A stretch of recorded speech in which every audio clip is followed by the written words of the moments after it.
Alright, as usual, the hard drive curse has struck again and I'm recording this for the second time. I have not gotten a single episode done without this happening so far. So, sup y'all, it's Arin Stitch here, and welcome back to Doki Doki Exit Music Redux. I believe where Act 2 left off was, we passed out in the snow, and Sayori got us to safety pretty much. I don't know.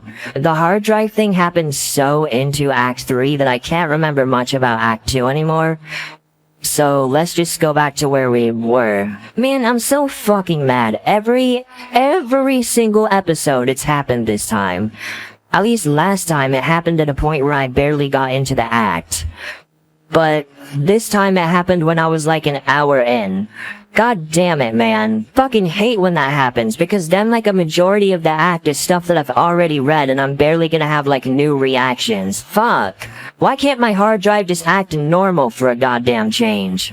Whatever. Bleary-eyed, I shift around to where I lay, trying to wake myself up.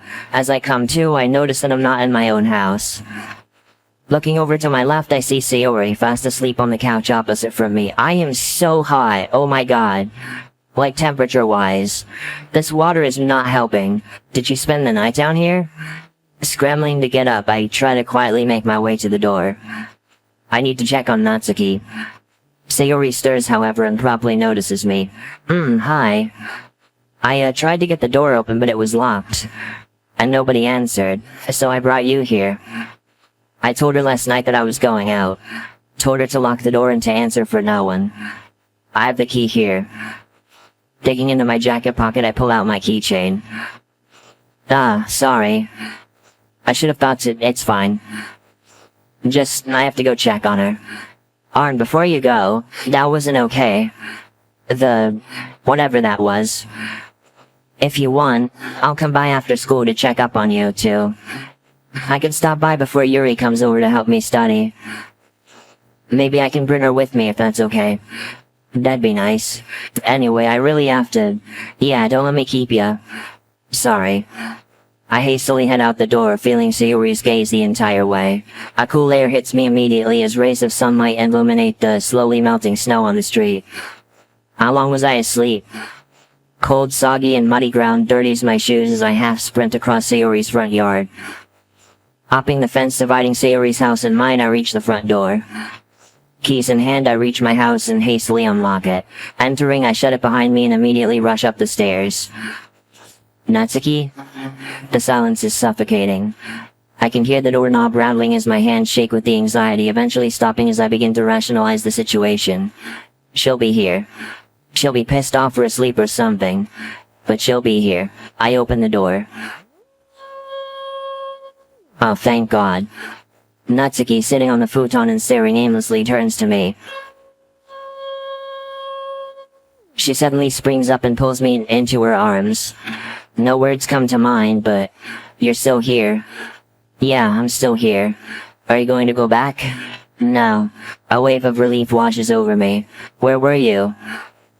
Natsuki can't know. She can't. Why can't she? It's for her own sake, right? I was with Sayori. We got talking and I fell asleep on her couch. I heard a knock last night. Scared the hell out of me. So I hid here. I was worried about you and I was alone and... She takes a deep breath. That was you? Not me, Sayori. She told me she went over to let you know where I was but didn't get an answer. Tried to call you but your phone's, So she let me crash there. Right. The silence is deafening. Look, maybe we can talk about this? How about I fix you some breakfast or something? A few minutes, 2 bowls of cereal and some aspirin later, I hear Natsuki exhale deeply. I was worried about you, you know? Me too. She pauses before continuing. I'm gonna sound like a broken record here. You should have stood up for Sayori. I know. But I didn't mean to push you that hard. I just felt like, if you felt that way about your own best friend, then... But that was really dumb of me to think. I should have trusted you more than that. And I spent all night worrying that I could have driven you away for good. So, I'm sorry, okay? Don't mention it. I'd rather not think about it. Yeah, I don't blame you. Distracting myself from the uncomfortable silence, I awkwardly fiddle with my school tie. Hey, there's a silver lining. Huh? Well, Sayori was a lot less unforgiving than you thought she'd be. In fact, she was the first to defend Monica. So, well, I'm glad she's doing better at least. Yeah, but it still doesn't make it okay. Natsuki peers up towards the TV, pressing the home button and taking note of the time on display. We should be getting ready for school. Oh shit. School. Oh, yeah. A 10-minute walk. Your uniform's clean, right? About 4 or 5 blocks. Clean as a whistle. Countless opportunities for him to show up. Actually, are you sure we should walk? I'd rather make sure we get there on time.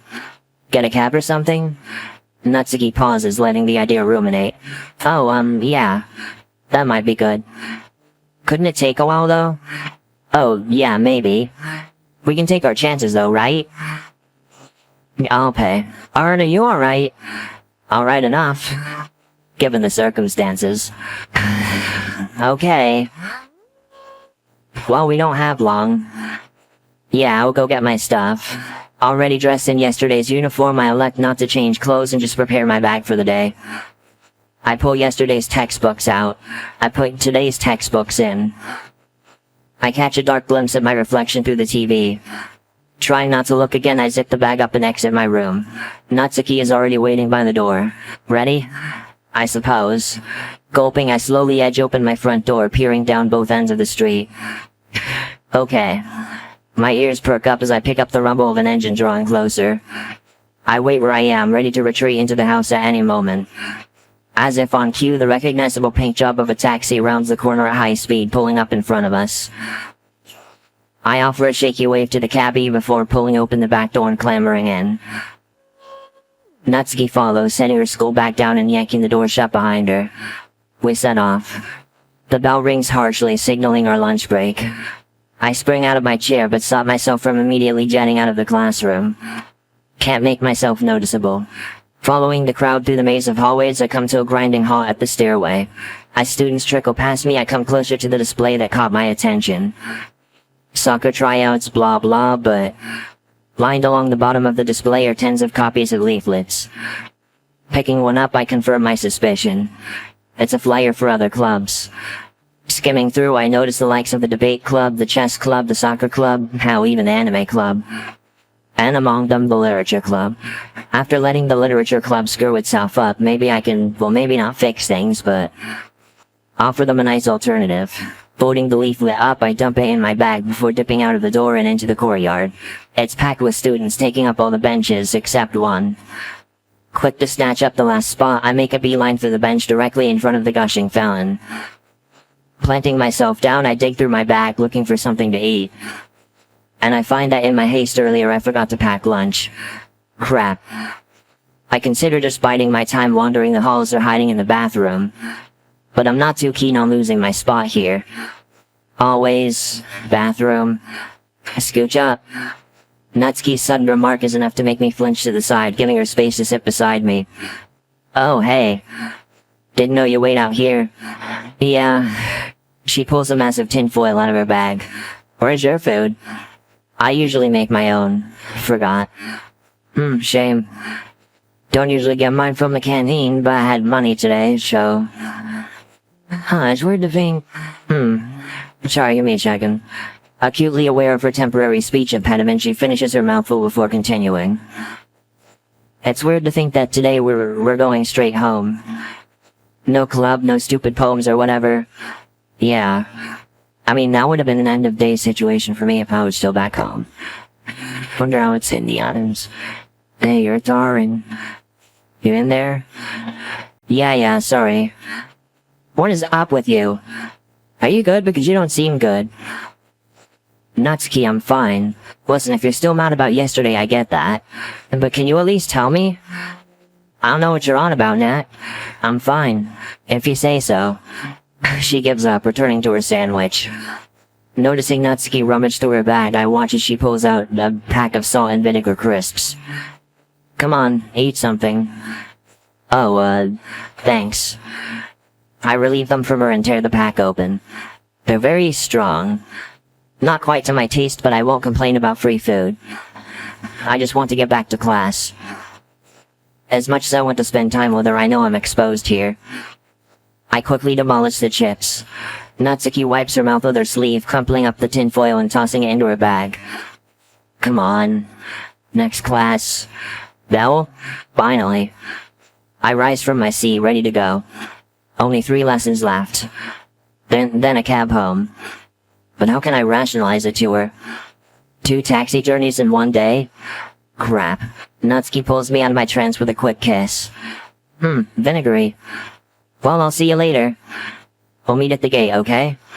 Yeah. See ya. She slings her bag over her shoulder before taking off. Okay, back to class. What's next? Social studies. The fact that I can hardly keep up with social studies is telling. At this rate, I'm wasting both my own and the teacher's time by being here. Eager for the lesson to end, I bide my time by scribbling meaningless garbage in my notebook.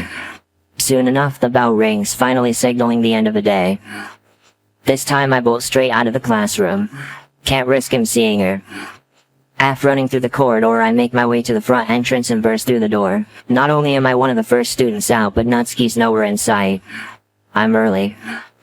Waiting at the gate, I'm immediately aware of how exposed I am. He could easily spot me from a mile away. But he doesn't know me. He drove right past Sayori and I without a second thought. Though if he sees me with Natsuki, I gulp. Eventually, students slowly begin trickling out of the doorways. How late is everyone else? After fiddling with what feels like every pocket and thing I have on me, I check my watch. It's only been 2 minutes. Felt like an hour. In the sea of people, a familiar face sticks out. Hey. Hey. Good to go? Bit of a rush, though. Huh? What's up? I need an excuse.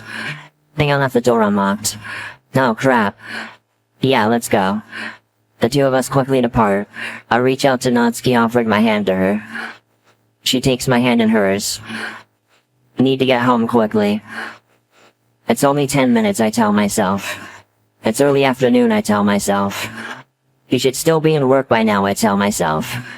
Calm down. Just get there. A to B. Home safe. Just get there. I pull us into a nearby alleyway. She won't think much of it, this is what we normally do. I need to act normal. I'm normal. Strike up a conversation. Hey, Natsuki. Since the literature club's kind of disbanded, have you given any thought to other clubs? That's 1 block. No, why? Have you got one in mind?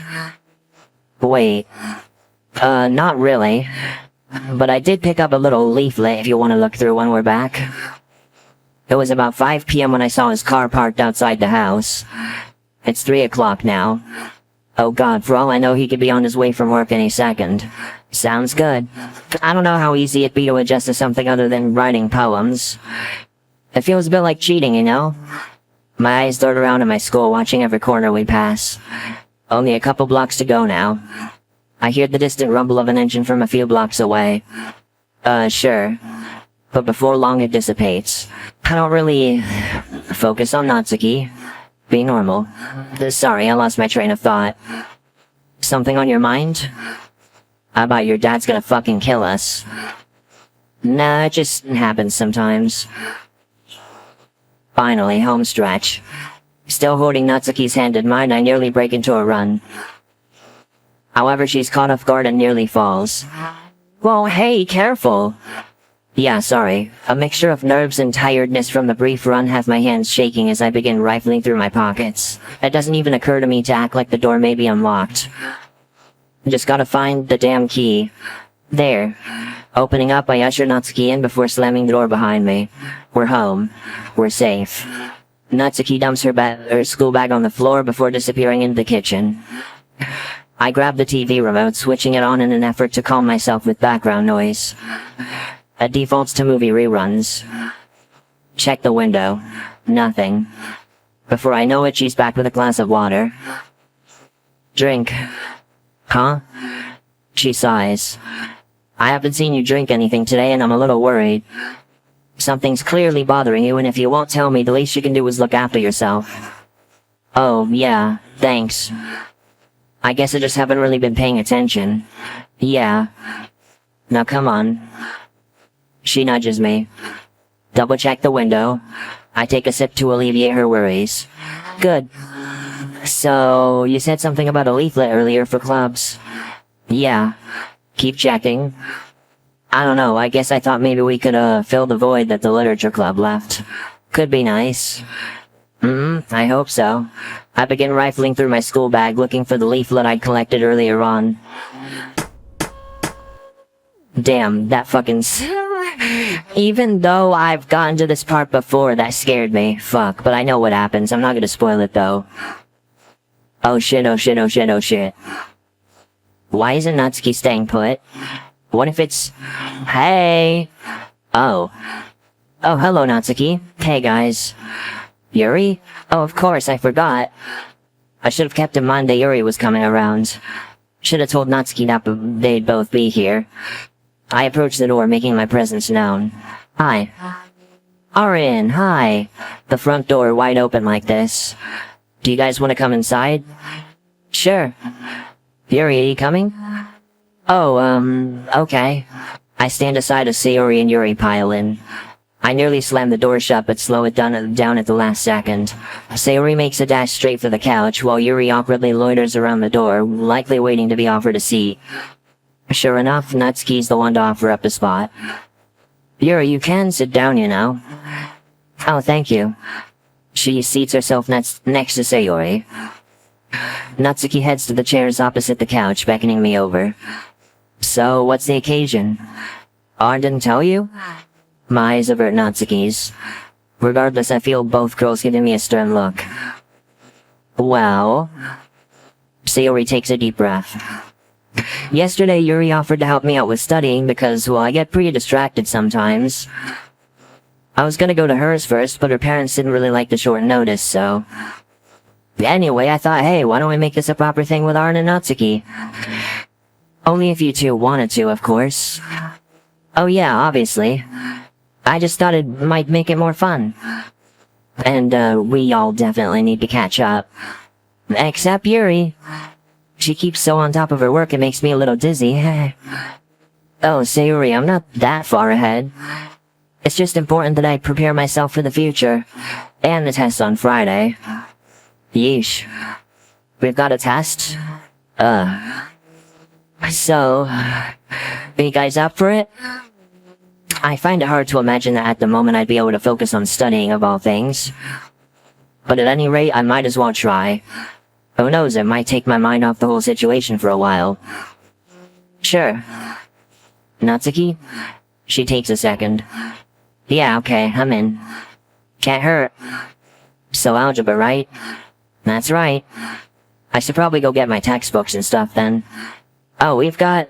Don't worry, you guys can go ahead. I'll be right back. I quickly take my leave, heading upstairs. In my room, I dig around and through yesterday's textbooks on the desk. Advanced algebraic equations. Fun. I think I know maybe half of those words. As I'm about to leave, Natsuki appears at my door. Hey, Arin? Yeah? You're gonna be okay? I can clear them out if... No, it's alright. We probably should study anyway. It's not like we've really had much of a chance to catch up, especially with the day we missed. Plus there's a test. I guess so. Come on, we should go join them. She nods in agreement, leading the charge back downstairs. Entering the room, I see books strewn across the floor. Sayori and Yuri peer over them, muttering back and forth towards each other. Looks like they got a head start on us. Okay, I've got our stuff. Looking back through the windows one last time for good measure, I decide it's time to try and put my mind at rest. It'll be okay. Just study. Aside from the scratching of pencils upon notebooks, the room has an overwhelming awkward silence to it.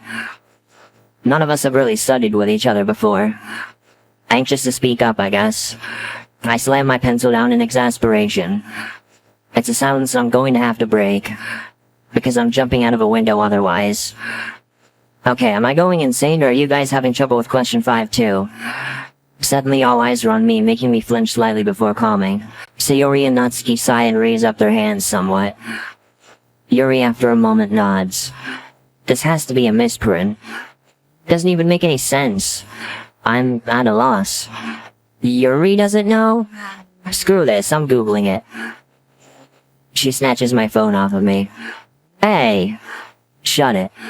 Sayori stifles a giggle, but is quickly replaced with another round of sounds as we wait for the answer. After a moment, Yuri speaks up. So, Natsuki, I didn't expect to see you here. As in, living here. Oh yeah, we're together. It's a thing. She looks tempted to throw in a preemptive shut up too, but holds off. Right. Well, congratulations you two. Yeah, it's exciting. Thanks. Where were we? I was getting a sip of water because I'm fucking thirsty and it's hot as hell in here. The answer? Yeah. Speaking of, Nat, looking pleased with herself, shows us the solution. Literally how? Whatever. I don't normally advocate taking the easy way out, but how else do they expect us to solve this? I groan and write down the answer as pictured. All good to move on? I am. Yes. Natsuki nods and hands me my phone back. I peer back over the textbook, resuming my note-taking. Several notebook pages of notes later, I stretch my arms out. It's about as torturous as one could expect maths to be, but it's something to focus on. To try and forget. Interrupting my train of thought, Sayori lets out a long drawn-out yawn. All this studying isn't as exciting as you thought it'd be, huh? Hey, I'm enjoying it, I'm just getting a little worn out. You enjoy math? Yeah, so? Psychopath. She sticks out her tongue at Nat. I like the feeling of completing a puzzle in my head. Though it is getting really tiring. In which case it might be wise to take a short break. Yeah, I can go see if we got any snacks around. Oh, yes please. I've got some coffee, some hot chocolate, and a packet or two of green tea lying around, I think. Any of you want some? Could I get some hot chocolate, please? The tea for me, if it's not a bother. Not at all, Natsuki. Natsuki, entrenched in her textbook, is brought back to the real world. Oh, huh? Hot chocolate? Oh, yeah, sure. Alright. 2 hot chocolates, a tea, and a coffee, coming right up. Leaving them to their small talk, I enter the kitchen and reach for the kettle. I pick it up, approximating how full it is by weight. Deeming it enough, I set it back down and flick the switch. The kettle comes to life, the deep rumbling slowly intensifying. Reaching into the cupboard, I grabbed 3 generic mugs alongside the cat-eared one. I grab the instant coffee and begin preparing my own drink. As I begin my search for the tea packet, Sayori shows up. Hey, need any help with the drinks? Oh, sure. So I did say I'd check up on you. How are you feeling? Do you really want to know? She nods. Well, the good news is I managed to clear everything up with Natsuki. Hey, that's something. The bad news is I'm terrified. I'm sure you figured that out already, but sorry, Arin. Not your fault. It's just this morning I got us a taxi to avoid the walk to school. Oh my god. And on the way back, God, I felt like my heart was gonna explode. I only even went to school because I didn't want to tell her. Without a proper response ready, Sayori is left stammering. But we'll manage. And hey, the study thing, it's helping keeping my mind off of it. So, thanks. Arin, you can't hide this from her forever, you know? It'll be a tough conversation, but she has to know. It's really not right to keep something this important from her. I get the concern, but... Can we talk about this another time? Yeah, I guess. Sorry, Sayori, it's just... No, I understand. Don't worry about it, okay? Okay. The kettle's hiss takes me back to the drinks. Sorry, could you grab 2 of the little hot chocolate packets, top cupboard? Sure thing. She digs around in one of the upper cupboards before recovering the pack of hot chocolate sachets and passing it to me. Thanks. Tearing each sachet open with my teeth, I dump them into the other cups before returning to my coffee. Taking the kettle, I slowly pour the boiling water into each of the mugs before gently stirring each with a spoon. Sayori grabs 2 of the mugs while I take the other 2 and together we bring them all back to the living room. Thank you, Arin. Thanks. Don't worry about it. We all drink and sing. Yuri peers around the living room taking in whatever it is that's so interesting about it. Soon after she speaks up. I like your house, Arin. The decor is very you. Thanks. I wish I was the one with the great taste, but this was all my parents doing. Well, apart from the mess, that's all her. Thanks. Anytime. It seems nobody wants to talk about the elephant in the room. That'll have to happen eventually. It'd be better to rip the bandage off now. So, earlier Natsuki and I were discussing options for other clubs. Sayori and Yuri both turned my way. All eyes are on me. And, I figured maybe you guys would want to take part in that. Oh, I don't know. I don't really know if I'd fit in as well elsewhere. Well, there's a lot on offer. I grab the leaflet from my bag and begin poring over it. Natsuki snatches it out of my hands once I've finished and skims over it, before handing it over to Sayori. She then hands it to Yuri, and before long it makes its way back to me. Don't see anything you like? Not really. It's just not the same. Really? I mean, there's the baking club, the chess team, the debate club. I could never. Yuri, aware of her thought slipping out, elaborates. Oops. I stuttered. Not stuttered. Now I'm stuttering. Fuck. Moving on. Debating seems a little intense for me. I could probably put together a solid argument. But actually getting it out there in a clear and concise way? Yeah. Okay, maybe the other clubs aren't such a good idea. I don't mind keeping myself away from the literature club. But I don't know if I'd feel well there unless Monica learns how to appropriately treat someone with a mental illness. No offense. Despite the bluntness of her statement, Sayori seems unfazed. I guess. Perhaps in due time Monica may come to her senses on her own. I doubt it, seeing how she acted during the party. That kind of attitude, it's ingrained. She's gonna need a real talking to. I don't want to lose my temper again. She shoots me a guilty look. I know. I just wanted to get it. Well, have you talked to her since? It's probably best to just put into words how you feel. I should probably step up to the plate. It's the least I can do to repay Sayori. And I don't think Natsuki would forgive me if I didn't. Maybe I could talk to her for you? Arin, that's really nice of you, but I feel like if anyone could explain it best to her, it'd be me. Oh, alright. I really do appreciate the gesture, though. I nod. It's just a bit touchy right now. I'll do it soon. Pinky promise. I don't want the club to stay out of action. None of us do. Natsuki and Yuri both quietly nod in agreement. So, before I can awkwardly change the subject again, Yuri appears to check her phone. She glances at us with a guilty expression. Oh goodness. I hadn't even realized the time. She begins organizing her books, sweeping them all into a pile on the floor. Arin, Natsuki, Sayori. This was nice, but I really must be going now. Oh, alright. Your mom wants you home? Yes. I forgot we were having family over for dinner tonight. Zipping her bag up, she rushes over to the door. Want me to walk you there? Oh, thank you. Sayori slips her shoes on, catching up to Yuri, who's already halfway out. Guess I'll talk to you two later? Yeah, see you guys later. Oh, and Arin, thank you for having us all over. Happy to accommodate. I flash a smile their way. They take their leave, their voices fading as they disappear down the street, and the door slowly creaks shut. I quickly reach over and pull the door the rest of the way. Well, that was nice. The math sucked, but it was really nice. It was nice seeing them have fun. Yeah. What about you? You know what I'm like with, anything academic.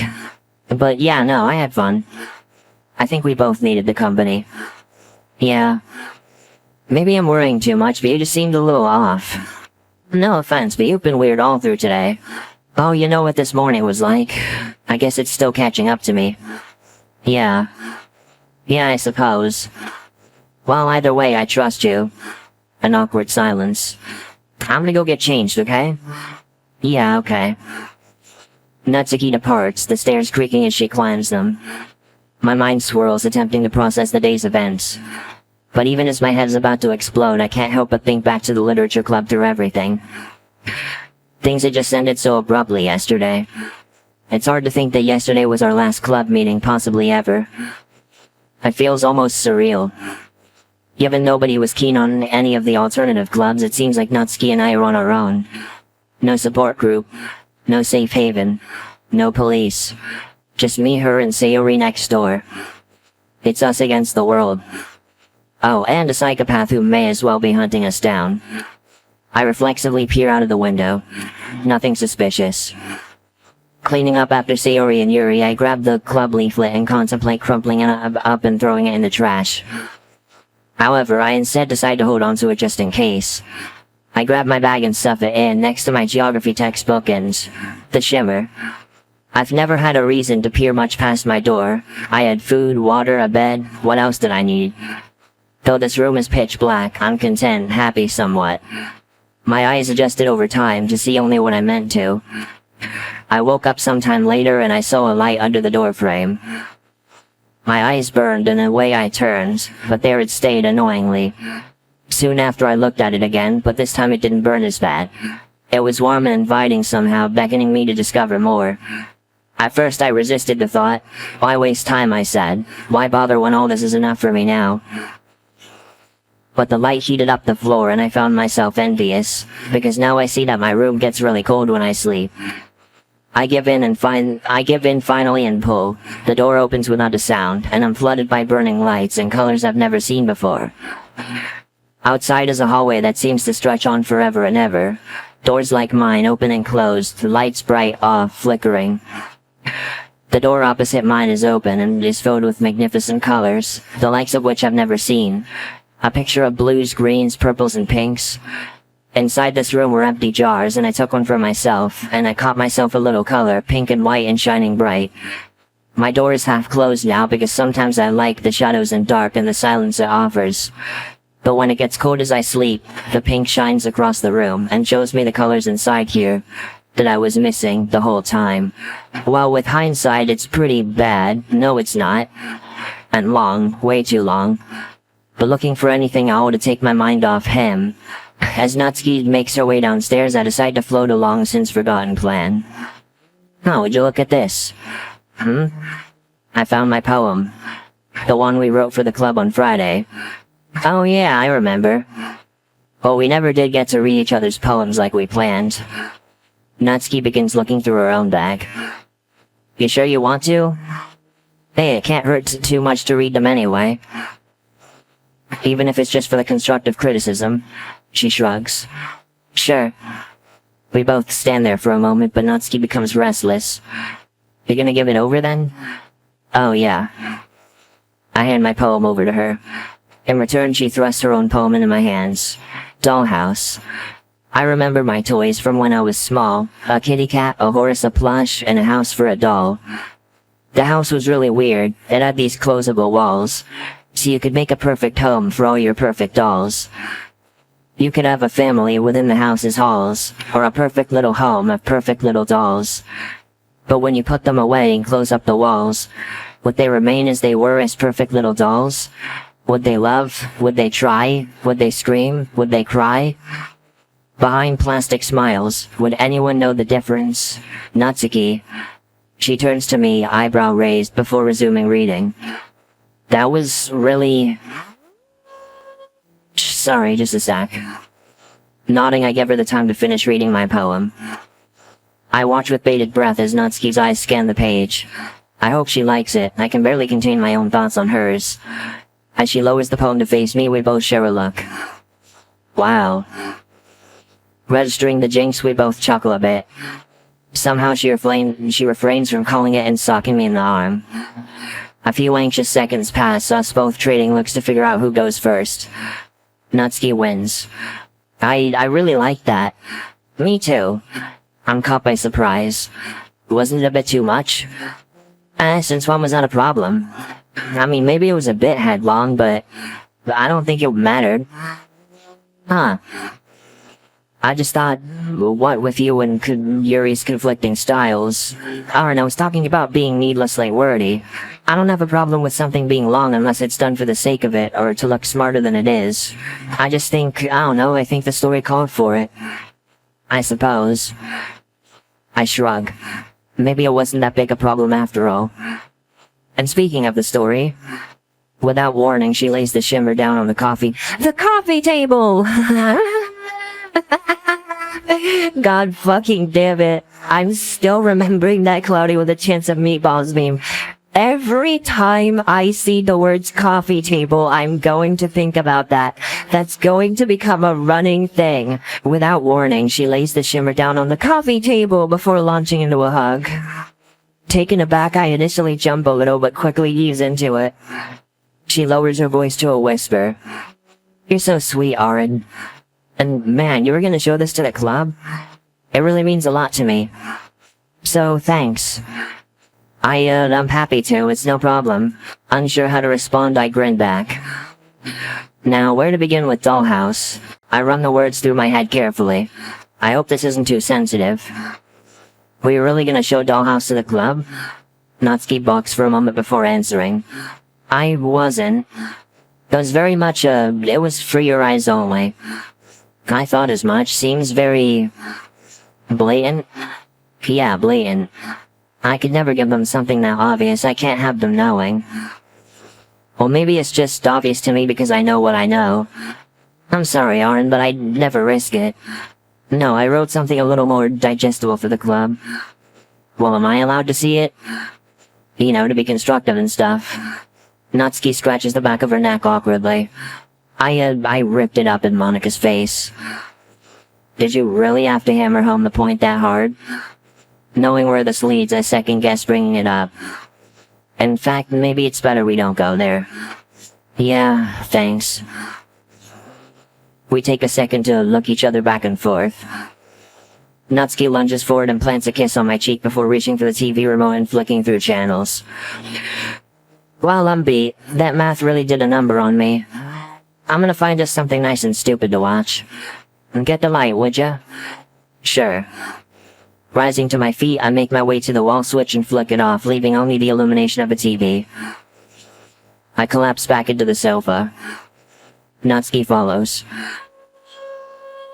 Ah, art style switch again. She pouts as dozens of different programs flicker across the TV. There's never anything good on, is there? She chuckles. I guess not. Maybe we could watch a movie? I've got a few I think you might like. You know, it's not a bad idea. So it's settled then. Here, help me pick one out. I open up my streaming app and point out 2 movies for her. I even dare to scooch up close. Hey, here we go. This film is really funny. But this one is remastered quality and has that lead guy you were fawning over when we watched your cheese fest. Second. But just so you know, I will miss maybe the first 20 or 30 minutes because someone's gotta make dinner. Oh, do you need some help or? No, dumbass. You stay put while I do all the hard work. Oh, thanks. And without another word, Natsuki disappears into the kitchen. I lethargically head over to the window, giving the street one last survey. Nothing. For some kind of peace of mind, I shut the curtains. I yawned as I navigate the menu and hit play. The opening credits begin scrolling as I hop back in place. I feel my eyelids getting heavy as I begin sinking into the couch. The stress I've undergone the past couple of days has really taken me out of it. At this point, I deserve the break. Hey, do noodles sound good? It doesn't look like we really have much else. Arin? Wednesday, 4th of October 2017. Arin, he isn't here, okay? He's not here, calm down. It's okay, calm down, just breathe. It's only me, okay? Just breathe. I wrench my eyes open. Just take it easy a sec, okay? Breathe through your nose. I do as she says. Okay, good, that's better. You're doing great. The hell happened? Probably best I don't tell you. Why not? Bad dream. It's not that hard to imagine. Right. God, I'm sorry, Arin. Don't apologize. It's not your fault. She sighs. It's probably best not to argue the point, so... if you say so. Just keep breathing through your nose, slow and steady. It helps. Okay. I follow the pattern. After a moment, my heartbeat slowly begins to ease itself. I scramble off the couch, rushing over to the window. Dipping under the curtains, I scan the street. Empty. More than that, it's dark out. What time is it even? Arin? I struggle to back myself out of the curtains. Once I'm free, I turn to face her. You think maybe now is the time to tell me what's got you so, well, screaming bloody murder in your sleep and staring out the window like a madman at 5 in the morning? Let me guess, it's finally occurred to you how insane my dad is?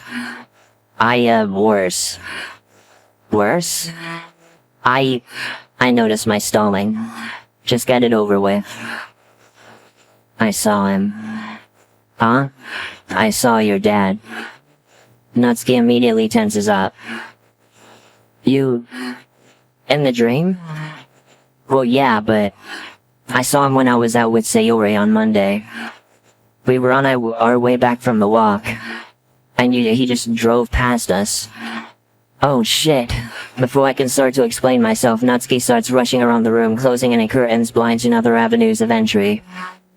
He didn't see you, did he? No, he looked right through us. Like we weren't even there. He had no reason to recognize us, so... But where was it? Just at the bottom of the hill. You know, the big one that leads up to the cliff top. Yeah, I know the place. That's like, what, 20 minutes away? Yeah. Wait, you sure it was him? I recognized him, I recognized the car. He was smoking, just like he was when I saw him the first time. It can't not be him. Okay. And when the hell were you planning on telling me? I was working on it. I don't know, I thought it'd be better for you. Fucking hell, of course you did it to protect me. That is so you. Arin, you can't keep shit like this from me.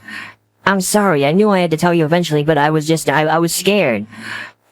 God, you do know what this means, right? It means he didn't take my running away lying down.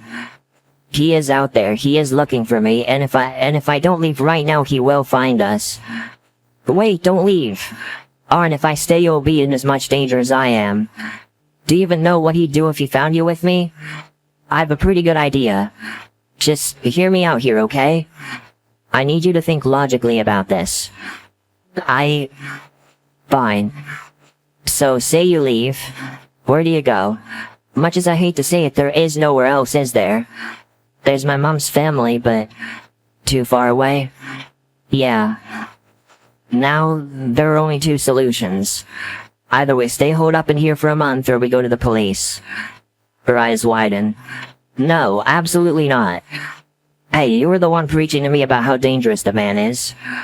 How about we go straight to the people whose job it is to lock up scumbags like him? I've said it 1,000,000 times, Arin, and I'll say it again. They will not do a damn thing. I will get dragged through the system, the trauma, all of that, all over again. For nothing. They can't just do that. They didn't play by the rules and help me when I was 10, so why should I expect them to now?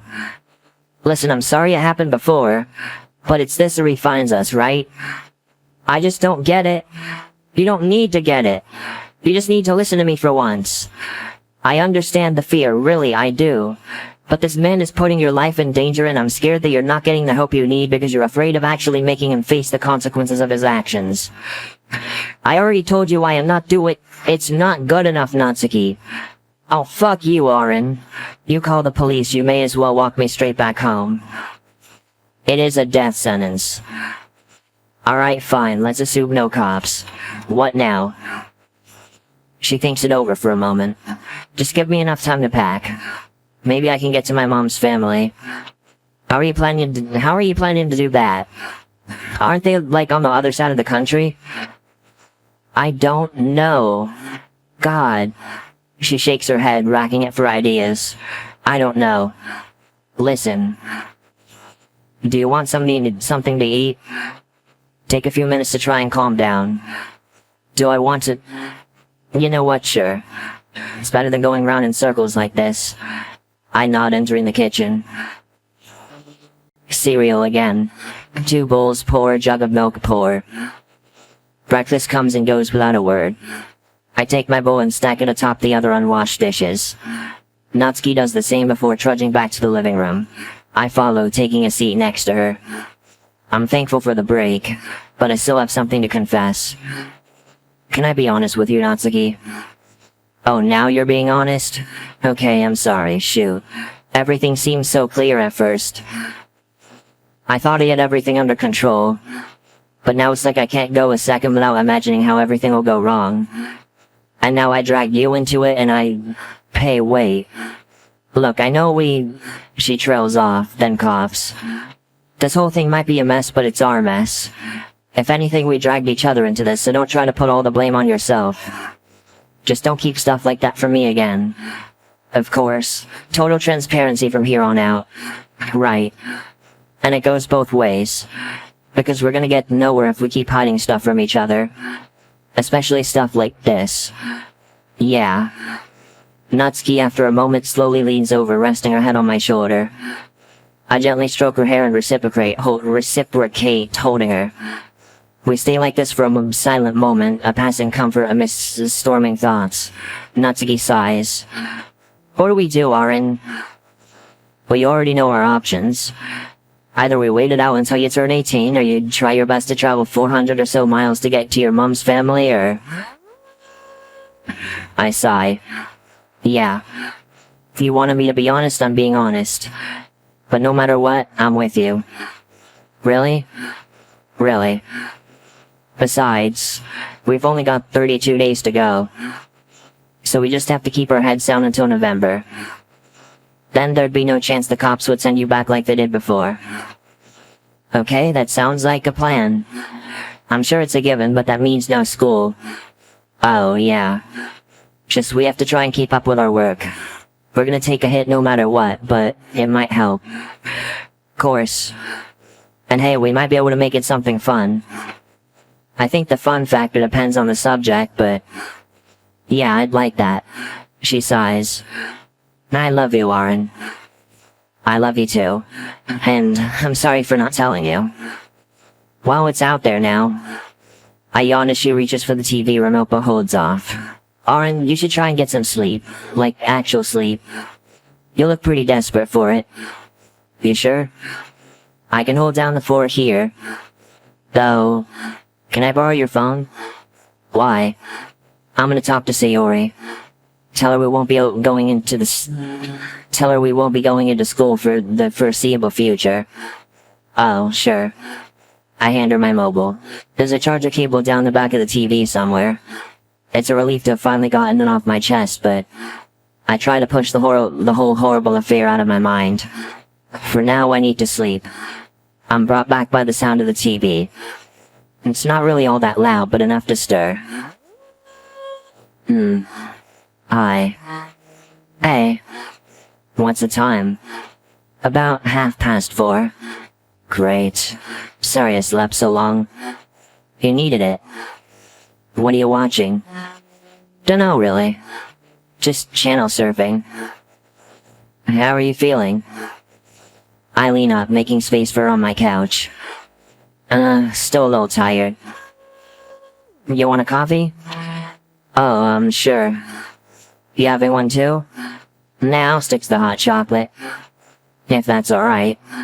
Don't know how much we've got left, but go for it. Natsuki wanders off into the kitchen.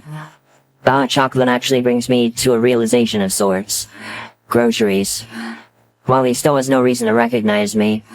But the state I'm in, I don't want to take any risks. I really hope it doesn't come down to asking Sayori. I don't want to put that on her. But if there's no other choice... As Natsuki returns, I try to set my mind onto something else. What I miss? Not much. Sayori came over and dropped off some of her homework for us. Right. What have we got? I've got some history to catch up on and we both got the same math worksheet. All of a sudden I'm not too enthused with the idea of keeping up with school. but it's important, so at least we're kind of prepared for the math, right? I guess so. Still, it's just, it was hard enough when it was just numbers. In a bid to avoid suffering through my weakest subject, I propose an offer. Hey, I can't promise to be much help, but do you need a hand with the history stuff? Are you just looking for a reason to avoid the math? No. Okay, yeah. But I will actually try. And I'll resist the urge to look it up. Okay, that sounds good. Better than doing literally nothing at all. Or the both of us sitting in silence. Yeah. So, what do you have for history? She rifles through the notes on the coffee table! Eventually spotting her page. Looks like the first big chapter assessment. The speed of progress, the Industrial Revolution. She begins imitating a yawn, stretching her arms above her head. Hey, come on, it's a hell of a lot more interesting than math. And a hell of a lot less terrifying than what's been running through my head all day. That's not setting the bar very high. It's probably more interesting than half the stuff we learn in school, period. Really. Anything to keep my mind occupied. Sure, I mean, everything we have today is mostly thanks to the inventions and ideas that came from that time period. Cars, TV, phones, even some of the first... Oh, very funny. Jeez, you sound just like my history teacher. That guy never fails to put me to sleep. At least I'm a little more enthusiastic about it. I swear, most of our teachers seem like they're on autopilot half the time. They have to talk about the... Oh my god, bro. This line of all things is tripping me up, no way. They have to talk about the same crap to a bunch of uninterested children for years on end. Of course they tune out. I mean, they get paid to do it, and even that's not enough to at least pretend they care. Anyway, the assessment, sorry. It's the usual, regurgitate a few facts, memorize specific years for the end chapter test, and it looks like I need to write a short essay. Got a title for it? Yep, right here. Where can we still see the impacts of the Industrial Revolution today? Hey, it looks like your little lecture will come in handy for this. Not much of a snooze fest now. I'll be bored out of my mind the entire time, but I think I can handle it. Alright then, we'll start at the beginning. I never thought there'd come a time where I'd be praying to move on to math, but Natsuki's history essay really did it for me. But the fact that we're digging into it at least early evening is a sign that a break may be warranted. I stand up and reach my hands out to the ceiling. Well, that wasn't that bad, was it? You're one to talk. I had to do the work and listen to your droning. Sounds like you're in need of a break too. But we're almost done. Compared to the essay, the math worksheet is nothing. I crash back down onto the couch and slump over the coffee table. Oh my god. Come on, 5 minutes? Alright, fine. 5 minutes. I immediately sit back up and pull Natsuki into a hug. But we can't waste time with this stuff. I mean, we have all evening and it's just the math sheet now. Not even close. The history and math sheets role Sayuri could pick up for us. Hell, apparently it was a real pain for her to get what she could. Why did I raise the emphasis on she? To get what she could. She doesn't know your schedule that well, and I'd only ever mention history to her in passing. So I gave her my schedule earlier. She should be able to get everything then. But you'll have to give her yours at some point. Oh, I can text that to her right now. But god, she's really going out of her way for us. Yeah. It's really kind of her. And we talked. She pauses for a second. Sorry to get a little grim here, but she's really worrying about you. And after what she told me about Monday and what happened this morning, I am too. I'm not the one you should be worrying about, Natsuki. I'm doing, well enough. Hell, I'm more worried for you and her. Kinda funny, isn't it? It's like a worry triangle. I'm not sure I'd call it funny. Well, you know what I'm getting at. It's strange. Yeah, it's strange. But listen, we've talked about it and talked to Sayori about it. I think the three of us need to have one big talk. Yeah. Let's call it tomorrow. She nods. Sounds good. Now, math? Really? Well, it's not like we can't come back to it a bit later, I suppose. Thank you. You're a persistent one, you know that? Well, you love me anyway, don't you? She plants a kiss on my cheek in return. Check back later and I might say yes. Gee, thanks. Without a real distraction from her math assignment, Natsuki begins mindlessly channel surfing. She lands on some property-based reality show. Perfect garbage to, well, not sleep, but relax to. Natsuki wraps an arm around me as she puts her feet up on the coffee table! It's probably bad manners or something like that, but I don't care. We both just need to unwind. We sit together, engulfed in each other's presence as we binge the random show Natsuki had picked out. It's a long while before I start to doze off. Thursday, 5th of October 2017. What the fuck was that? I spring up from the couch, jerking my head towards the source of the noise. Natsuki's suitcase lying at the bottom of the stairs. Oh shit, oh shit, oh shit. Rushing over, I peer up the stairs. Natsuki's there, alone. What's going on? Arin. Shit. What's she doing? Are you... Arin, trust me when I say it's for the best. No, you can't. I'm not going back to Dad. I'm going to my mom's family. Shit. You can, it is not safe. None of this is safe, Arin. And I'm putting you in danger by staying here. Why? Giving up, she sighs and points to the coffee table! The answer's over there if you want to know so bad. I gulp. Approaching the table, I pick up the note. Arin, I'm sorry for running, but there's something important that's been eating away at me and it's wrong for me to keep it from you, but I don't have the guts to tell you face to face, so I'm writing this note. My dad has your address and Sayori's.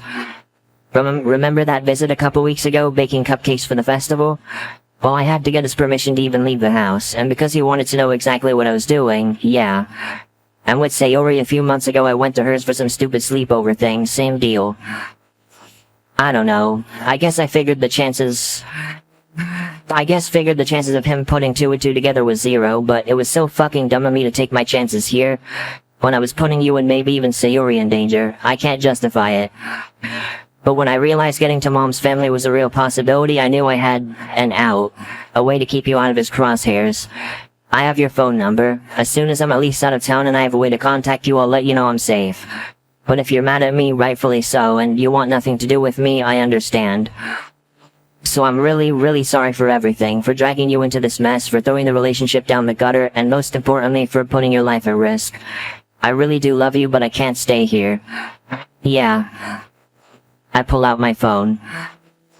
What are you doing? Arin, what are you doing? I'm putting a stop to this. No, you're not. Not like this. I have to. It was one thing to let you make your own choice about your own safety. But now that it's mine too, and you knew, please, Arin, just let me get out of here, okay? Please. I lower the phone, resting my head in my hands. For God's sake, Natsuki.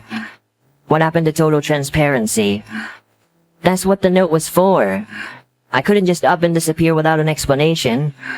And you deserve to know. I couldn't own up to it face to face. So what, you were just trying to placate me yesterday? Acting all nice like we'd patched everything up, huh? You were trying to get my guard down? I had to. Because I knew if you thought for even 1 second that I was gonna leave, you were gonna freak out like this. Arin, I just need to get out of town. Then I don't have to worry about Dad, I just need to worry about getting there. I helped you before, why won't you let me help you again? Because I'm not sure you really helped me in the first place.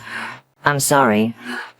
I don't want to come off like an ungrateful asshole because I know you were doing all you could to help. But you really should have left well enough alone. Well enough?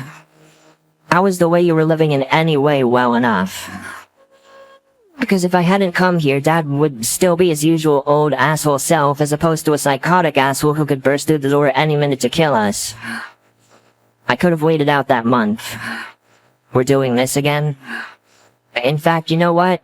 No, we're not. I pace the living room. The whole point of us was to get her away from him. If it means she has to leave here too, so be it. She'll be safe with her family. I'll tell you what we're gonna do. We're gonna get you to your mom's family because I sure as hell can't keep you here. I already have an idea. Sort of. Me and Sayori already... What, she knew too? That... Help now, let it out later. Not important right now. Just lay it out for me. In fact, maybe it'd be better if she was here. Well, I'll work it out. Okay. You call her. She's either not awake yet or on one of her early morning walks. Either case, she'll pick up. Meanwhile, I'm gonna make some toast. Toast? I am hungry, you know. I lob my phone to Natsuki before storming out of the living room. Bland brown bread goes in the toaster. Ooh, that's alliteration if I've ever seen it. I cannot believe her. But at the same time, I really can. The pieces start to come together. If she really believed their dad wouldn't come looking for her. Of course it became too close to bear when he showed up within walking distance. But how didn't I see it coming?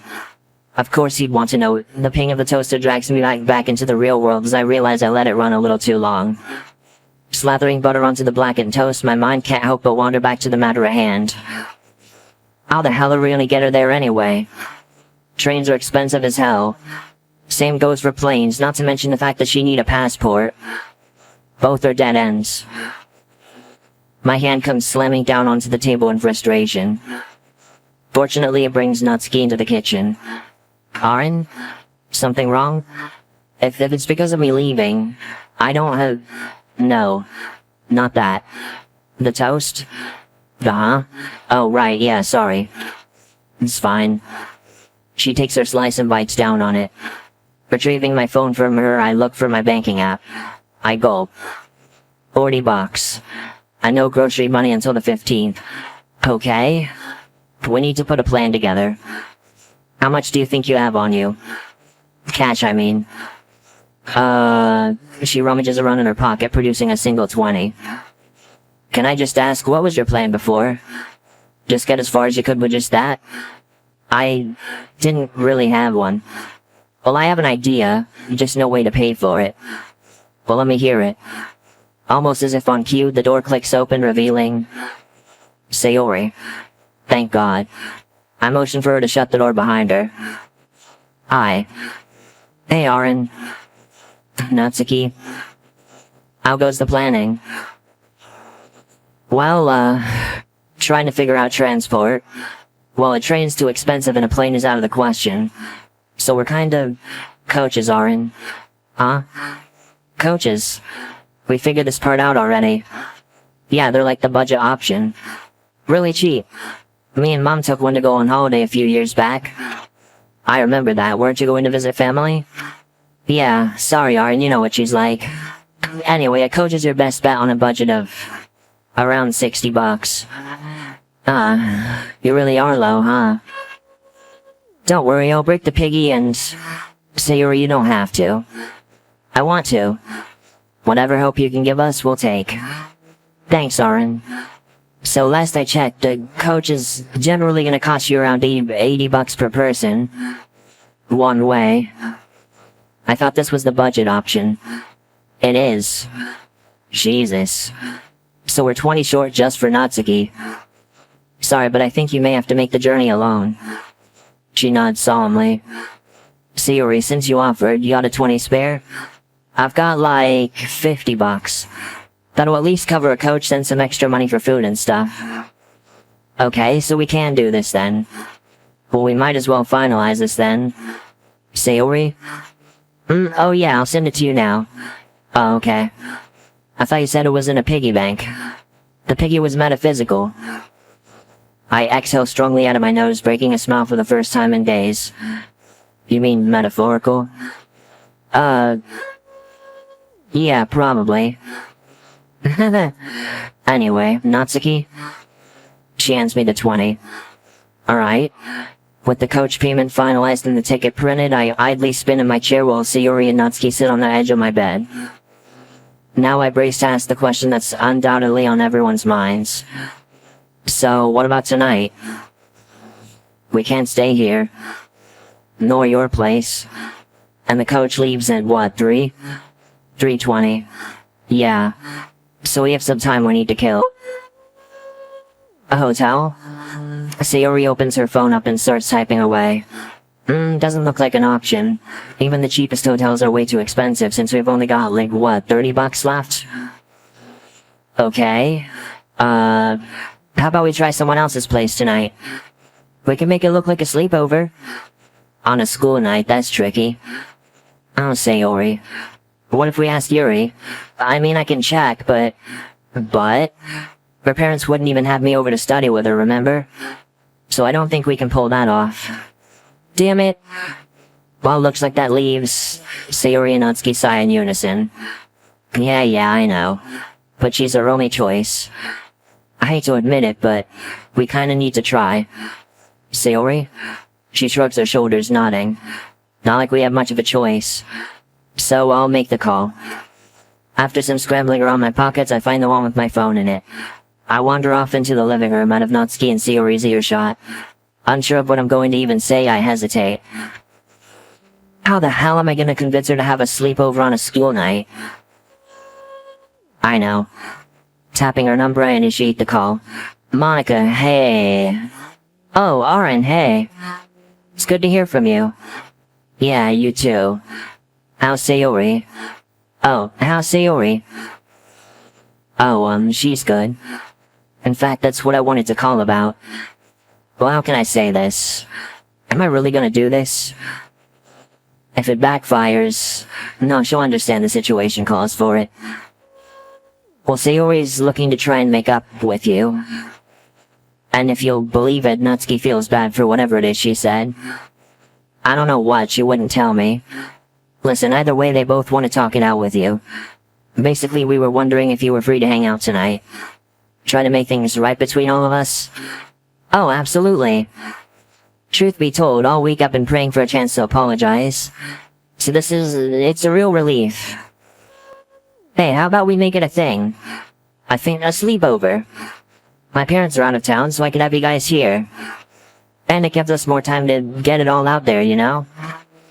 Oh, I can take out the air mattress. Yeah, that works. Act natural. Put up some light resistance. Wait, won't you be studying for that math test tomorrow? It's just a math test. Sure, it's really important, well, I have to get an A on it, especially if I want to apply to universities with the best scores possible, and, you know, not be... Whoa. That's not gonna be a good look on my transcript, that's for sure. Monica, breathe. Oh, right. Maybe I shouldn't have acted natural. Sorry, I was rambling. It's important, but this is more so. And it's not like I'm ill-prepared for it. Well, Monica, you usually are on top of things. Oh, anyway, when were you thinking you'd be popping down? I glanced at the time on the TV. 1:34. Well, how's 8:30 work for you? That works really well, actually.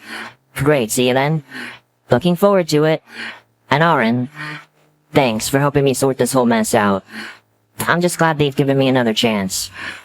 Sure. Well, we've got to get ready, so see you later? Yeah, I'll talk to you then. Bye. I hang up. Returning to the kitchen, I see Sayori jamming a slice of bread in the toaster. You haven't eaten?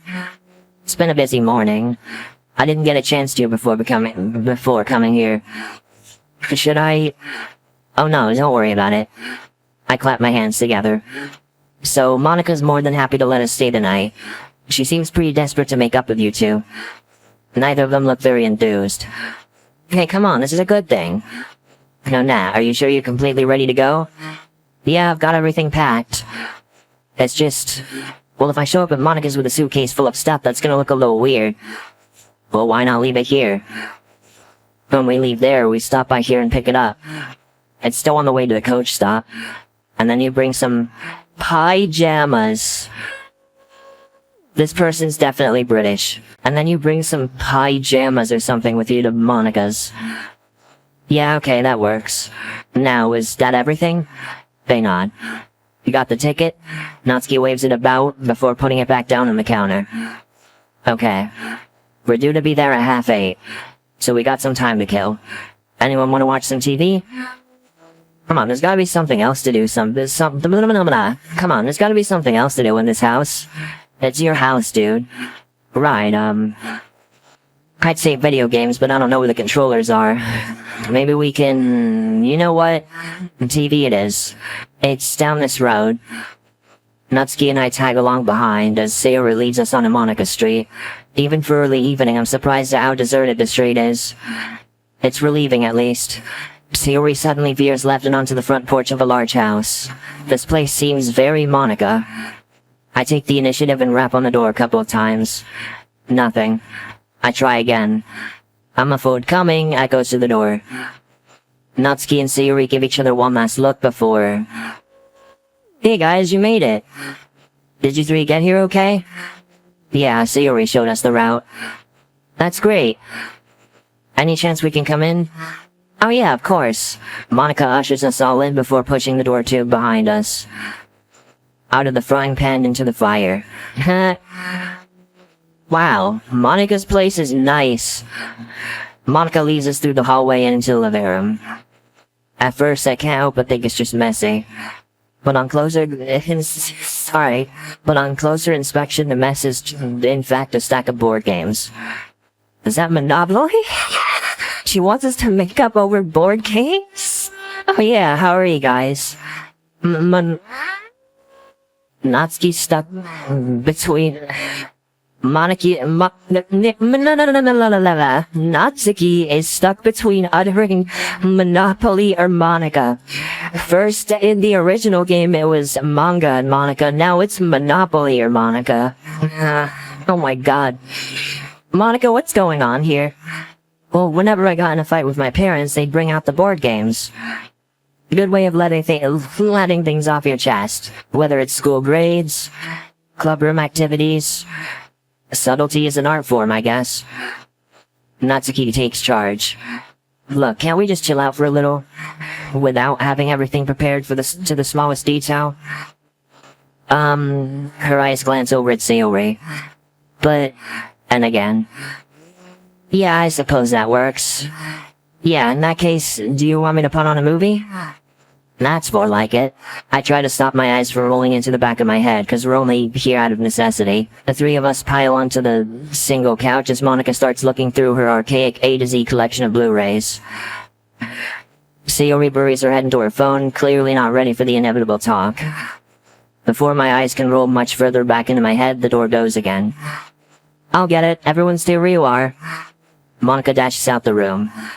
Ooh. Sayori and Natsuki trade looks. There's no way she managed to pull Yuri away for a sleepover on a school night.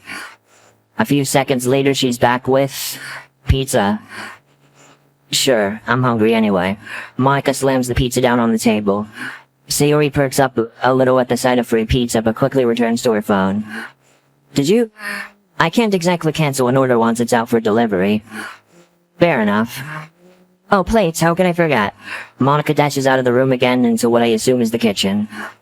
Natsuki leans in and whispers to me. Is drilling stops the treating Sayori like some sad puppy into her head the last thing I have to do before skipping town? I hope not, but seeing how tonight's going so far, I can't be too sure. I shrug. Well, I'd better not be the one batting for Sayori this time. You won't be. Natsuki sits up and looks to Sayori, still glued to her phone screen. Psst. Natsuki lightly prods Sayori's forehead to get her attention. Huh?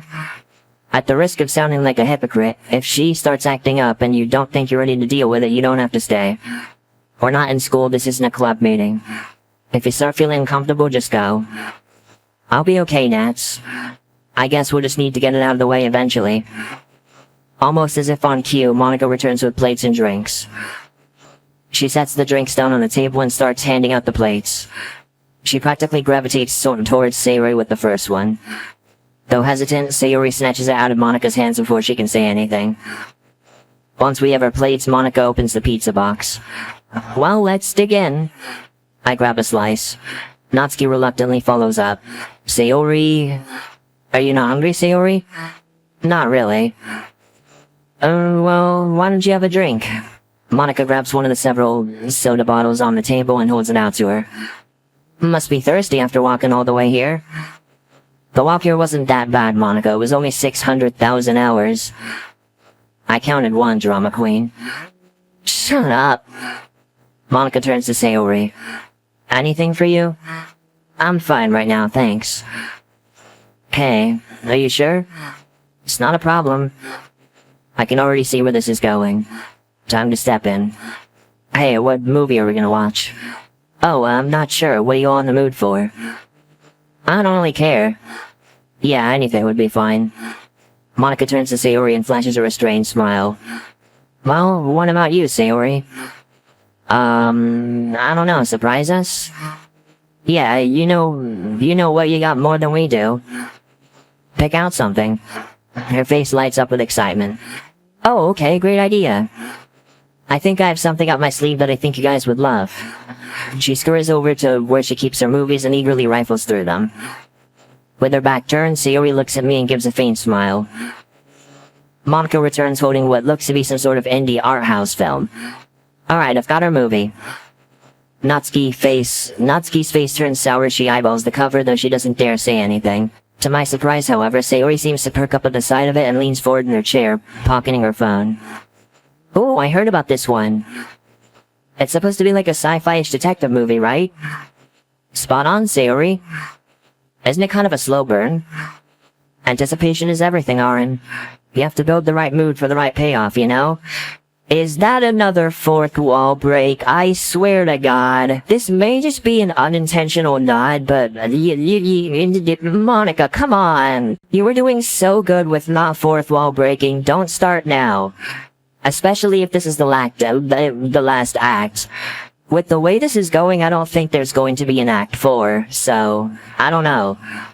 Maybe Act 4 is gonna be like the final goodbye or something, I don't know. If lucky, this could be the last act and I don't even know. It's actually one of my favorites. It's so rich with symbolism and parallels between the... I'm rambling again. Let's just get to it. My own idea of a good time doesn't really involve watching something this out there, but Sayori looks actually excited. I turn to Natsuki with a pained expression. She sighs. Hey, at least it's something to do. Would you rather mediate an argument? Fair. You suffered through my garbage film taste without any trauma, so I'm sure you can suffer through hers. Yeah, I know, and I will. It's just... never mind. Quickly returning, Monica hits the play button. Just like that, the tension caused by Natsuki's combative nature slowly dissipates as we all draw our attention to the movie. A mysterious tone-setting opening text scroll gives way to a vibrant skyline, rows of skyscrapers dotting the landscape. The next shot reveals the same view reflected in someone's eye. Oh, cool. Isn't it so? You know, of all the 25 or so movies this guy has made, this is his favorite. And it came out 35 years ago, no less. Monica, we're trying to watch. Oh, of course, my bad. Monica's attention is drawn back to a dingy, cold interview room on screen. A lone ceiling fan spins above. Two figures sit across from each other, staring each other down. The ambience of the room leaks into ours. This is so, not really creepy, but... do you mean atmospheric? Yeah. It does have a looming presence, doesn't it? I turn my attention to Natsuki, who seems to be unaware of the fact that she's starting to doze off. I consider giving her a nudge, but she's gone, what, a day and a half without sleep? She's probably better off for it. I can still wake her up in time anyway. And then when I know she's on her way to her mom safe and sound... fuck. My monologue was rudely interrupted by a gunshot. The interview's gone awry. Or awry. That's another thing that I mispronounced all the time. I pronounce it as Ari, but it's apparently awry. The interview's gone awry. One man now holding a gun lets off another shot at the interviewer. What the hell? Sorry, I didn't realize it was gonna be so loud. You better be sorry. You scared the hell out of us. It seems like at the drop of a hat, Natsuki went from barely conscious to fiery anger. I rest my hand on her leg to signal her to chill out. Realizing her outburst, she quickly mellows. It's fine, sorry. Let's just watch the movie. Monica stands dumbfounded at her quick demeanor change. She snaps back to reality and meekly nods her head. Okay, sure. The further we get into the movie, the more uncomfortable Monica's expression and body language becomes. She continually glances at Sayori, who's completely engrossed in the happenings of the film. It looks like she desperately wants to say something to her. And I don't need to be a detective to figure out what. She furrows her eyebrows back and forth like she's giving herself an internal pep talk. And then... Sayori? Yeah? She balks a bit and pauses the film. What's up? I'm sorry. I didn't treat you how I should've. And I want you to know that. Well, that I love you and I don't want us to drift apart like this. I'm here if you need me, but I trust that you know how to manage yourself more than I do. And... There's silence as her voice trails off. I don't think I've ever seen Monica this timid. It's okay, Monica. It's alright. Honestly, I'm not as bothered by it now, but thanks, it still means a lot anyway. They both glance at each other anxiously for a moment before Sayori wraps her arms around Monica. Monica looks relieved more than anything. Despite how mind-numbingly awkward this was, it's sweet seeing them make up. Didn't know I ordered diabetes with this pizza. And like that, the sweetness of the moment is gone. Sayori giggles and Monica sighs, albeit with a small smile. Natsuki stuffs her face with a slice before shoving one in my hand. Having only had toast to eat, I graciously take it. But really, thanks, Monica. And I'm sorry for storming out of the club. And not talking to you for days. I don't know, I feel like I was overreacting.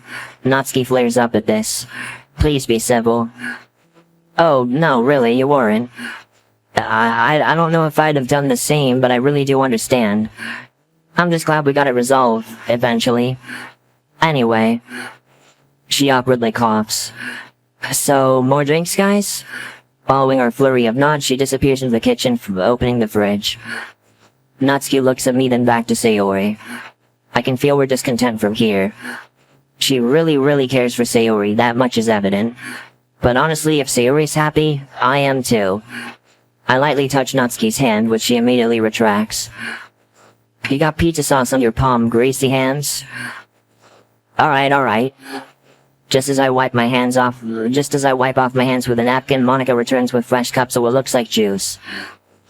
I hope these are right, guys. We're out of soda already. Monica, if your therapy session is over, could you put the film back on? I was just about to fall asleep. I hear a faint buzzing. I put my hand in my pocket where my phone is. Not mine. Sayori glances down and frowns before stepping away. It's Mom, sorry. I'll be right back.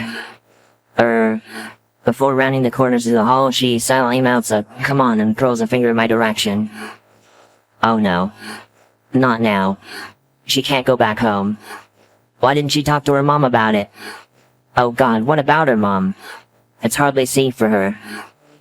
Processing the situation at a mile a minute, I beck at Sayori's call and silently follow her out. As I turn the corner, I'm greeted by Sayori angrily whispering into the receiver. Mom? Yeah, we planned it this morning. But... I've been really enjoying myself, though. Like, really. Mom, it's not like that anymore. I'm better now.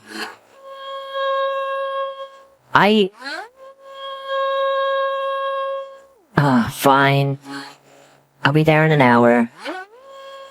Hanging up, she turns to look at me. Arin. I'm sorry. Crap. She's still got a stick up her... She's still worried about me. I'm sorry, Arin. I need to go.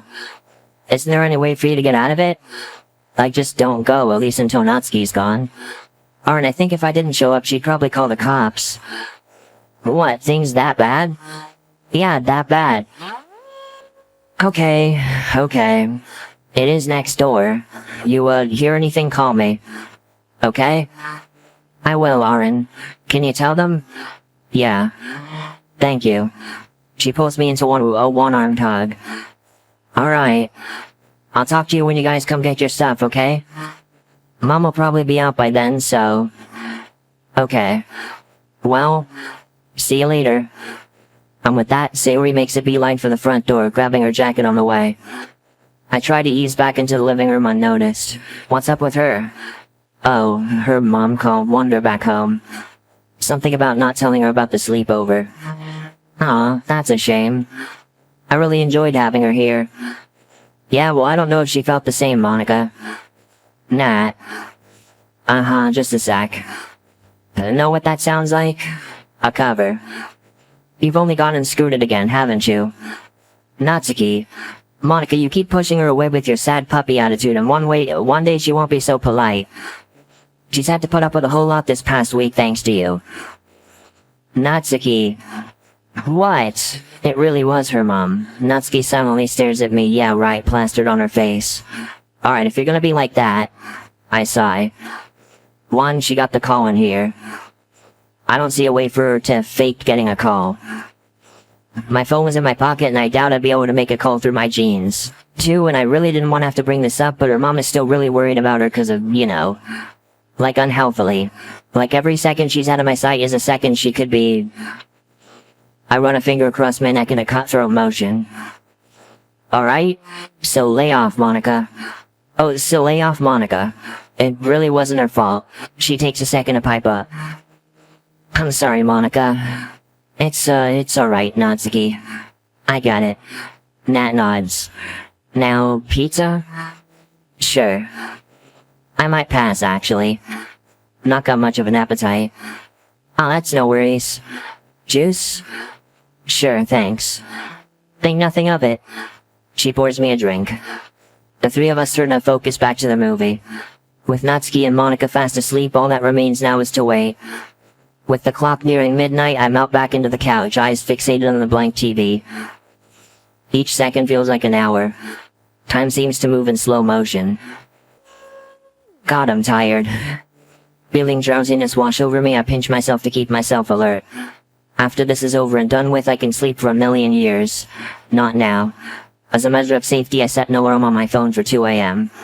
Just in case. I'm tempted to try and get up and maybe make a coffee to alleviate the sleepiness. But the couch is so comfortable. I should just stay here. Right where my phone vibrates and I glance at the screen. A call from Sayori? I rise from the couch and up to move into the kitchen, eager not to wake Monica or Nat. Curious as to what she'd want this late, I answer. Sayori, what's the matter? Arin, it's your house. What? Your front door is wide open. Oh, shit. Oh, Jesus Christ, no. No. What do you... I think he's broken in. Oh God. Are you okay? I'm hiding at home, but oh no, the door. It's been like kicked in. I think he's gone already, but... Did you call the cops? No, not yet. Natsuki kept saying it wasn't an option and... Okay, good. I'm on my way. Stay put, okay? Arin, wait. I'm coming down. Is your house safe? I think so. My mom's asleep, but stay there. I'll meet you there. I hang up. I'm in too much of a rush to grab my coat. I'm already halfway out of the door before... Shit, Natsuki. She can't be seen anywhere near my house. Nearly slipping, I head back to the kitchen and rip a square of kitchen roll from its rack. Sack? Really? Did I actually just... Whatever. I pulled a Sharpie from my pocket. Do not go to my house, go straight to Coach. Arin. Buck. Back in the living room, I place a note on Natsuki's lap, followed by my phone. The alarm should wake her up. Set to go, I rush out of the house, yanking the door shut as I do. No time to think. Just run. Oh God. I have to stop. I feel like my lungs are gonna explode. Putting my arms on my legs, bending my knees slightly, I take some well-deserved breaths. I continue to drag myself forward step by step until I reach the door. No need to open it. I step through and...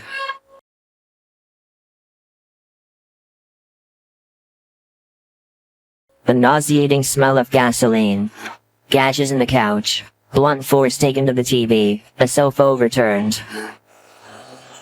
And... Natsuki's mug. Smashed to bits. Everything else is gone. Unable to process what I'm seeing, I just... stare. Paralyzed. My blood runs ice cold. This is it. I have to... Arin, what the hell are you doing out here? Are you okay? Do you see her? Are you hurt? Arin, I'm fine. I only saw his car. He must be long gone. Oh, thank God. Glad that she's okay, I hug her. She returns the favor. We part from the relief as I look back to the house again. Shit. God damn it. It's really down to this now. I have to do it. I'm sorry, Nat. Sayori looks from me to the door and back to me again. Arin, give me your phone. There's something you phone now. I swiftly take the phone from her, only now noticing how shaky my hands are as I almost drop it. I dial 999. Who are you calling? The police. What? I wave a hand to shush her as the operator answers. I tell them all they need to know. Breaking and entering, criminal damage, attempted arson. I hang up, thrusting the phone back in Sayori's direction. Why did you do that? Didn't you listen to anything Natsuki told you? You cannot be serious right now. Sayori, look at that. I point at the house. Her dad is going to stop at nothing to get her back. Yeah, but you could have done anything else to respect her wishes at least. Holy shit, Sayori, all I've tried to do is respect her wishes. But this is it, there's no other option. This is the last straw. Oh, unless you prefer the scenario where we're skinned alive? What else can I do, Sayori? I don't know. I don't want to argue with you about this. You're right, just... She sighs. Can you stay with me for this? They'll probably need you here since you were the first to see this. Of course. Speaking of, I tried to tell you. Huh? Look. She pulls out her phone and opens the gallery. That's his car, right? Yeah. Holy shit, the number plate. That's it. Keep that open. Ready to show them. You know she's not gonna like it, right? Oh, I know. But her safety comes first. Whether she likes it or not.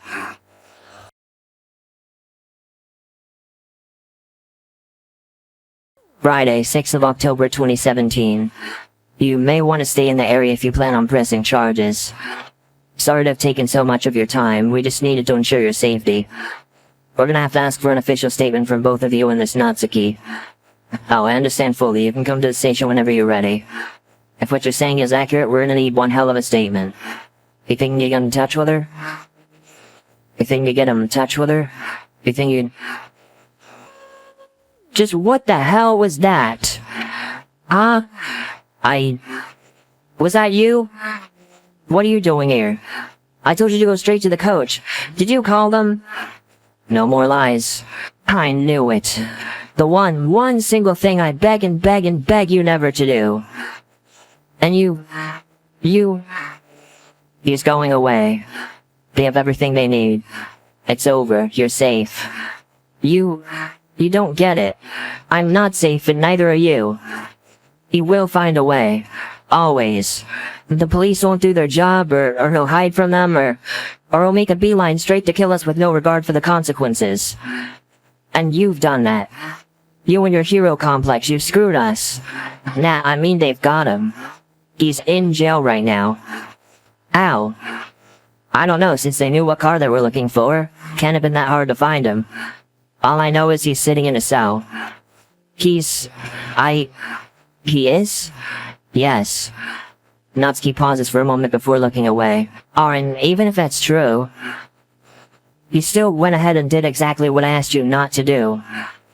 Jesus Christ, he's gone! He's gone and you're gonna do this now?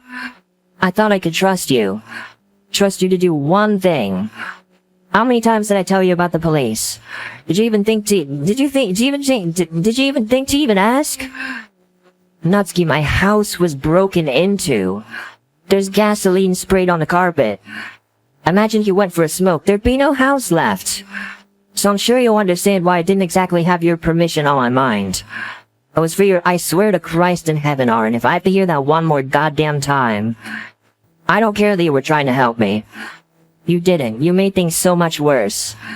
I had my feelings handled, I had a plan, I wanted to move on, and now you... Your intentions don't matter, Arin, it's what you do. I thought you fucking got that.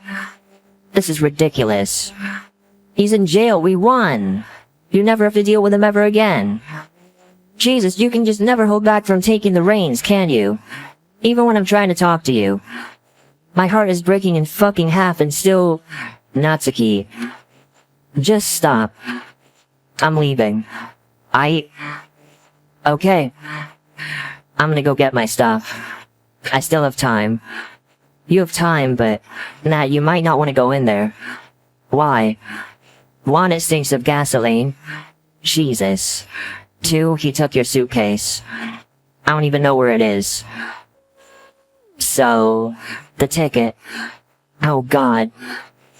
Gone. And this one's gonna sting. 3, the cops want my statement. I'm gonna go to the station on Sunday. But they want yours too. For everything. Your whole life, pretty much. You need to do it, Nat. It's the only way to lock him up for what the fuck is wrong with you? Oh hey guys, come on in. By the way, this is all because I have an abuse victim in my house. Funny story. You just went out and told them. This is why I didn't want to get them involved, Arin.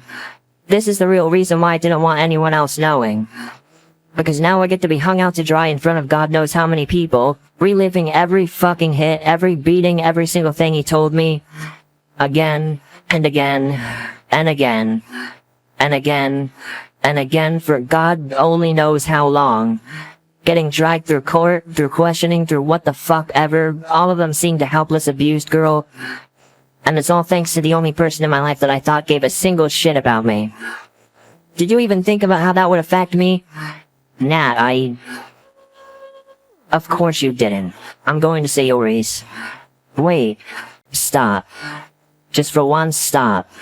I am not doing this right now. Natsuki coughs and runs next door, huddled in herself. She slams her fist on the door, wiping her tears from her face as Sayori opens up. And just like that, she's gone. I stand there in the rain, frozen in place. I did the right thing.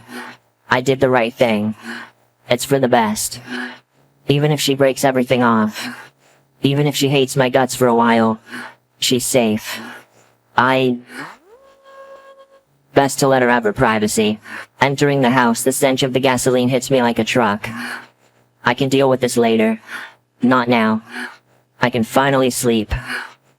Pushing the door to, it doesn't close. Without an alarm to wake me, I'm surprised that I only slept 4 hours. Out of bed, I find myself digging through my closet. No doubt I probably don't need to attend school. Not after last night. But I want to get out of here. I need to get out of here. Uniform on, I adjust my tie and sigh. I've screwed everything up with Natsuki, for now. But it was worth it. That psycho is behind bars, and even if it'll be a long road to sending him away for real, I'm gonna stick by her every step of the way. I just need her to do the same with me. Opening my bedroom door, I notice it immediately. I can still smell it. All the way up here. How do I even get it out of the carpet? Opting to cross that bridge when I come to it, I trudge downstairs and assess the damage in the plain light of day. I sigh, running my hands over my face. Yeah, this'll take a while. Into the kitchen, I grab an apple for the road. Bag slung over my shoulder, I hop over the wood splinters and head through the open door. It's probably best not to knock at Sayori's. And I doubt I'll see Natsuki at school either, given everything. Alone, I trek to school. The school day is over before I know it. After I pack up my things, I stare blankly at the wall, looking for an ounce of motivation. I don't want to go back home. But I guess I have no choice. Arin? Sayori? Sayori must have come into the classroom while I was spacing out. I look around and realize that I'm the only one left. I thought I'd find you here. Yeah, I mean, it is my class, so... Are you coming to the club? Yeah. I'm not ready to go back home yet. How's the, cleanup? I haven't started. She gives me a look. Yeah, I know I said I would, but... You want me to help? Thanks, Sayori, but... Nah, I'll get it done. Alright. How's Nat? Furious. I give her a look. I don't know what you were expecting, Arin. She edges closer so she can lower her voice. Listen, I agree it was the right thing to do, but... I don't know if this is something you could just fix. I should just leave her be for now. That's probably a good idea. Monica has your phone, I think, and Nat didn't want to come over to school today. There was no over in that sentence, but whatever. For obvious reasons. You should come to club at least for a few minutes. Alright. I dejectedly follow Sayori across the school. She pushes the clubroom door open and we step through. Monica and Yuri turn to us. I've clearly stepped into something horrible.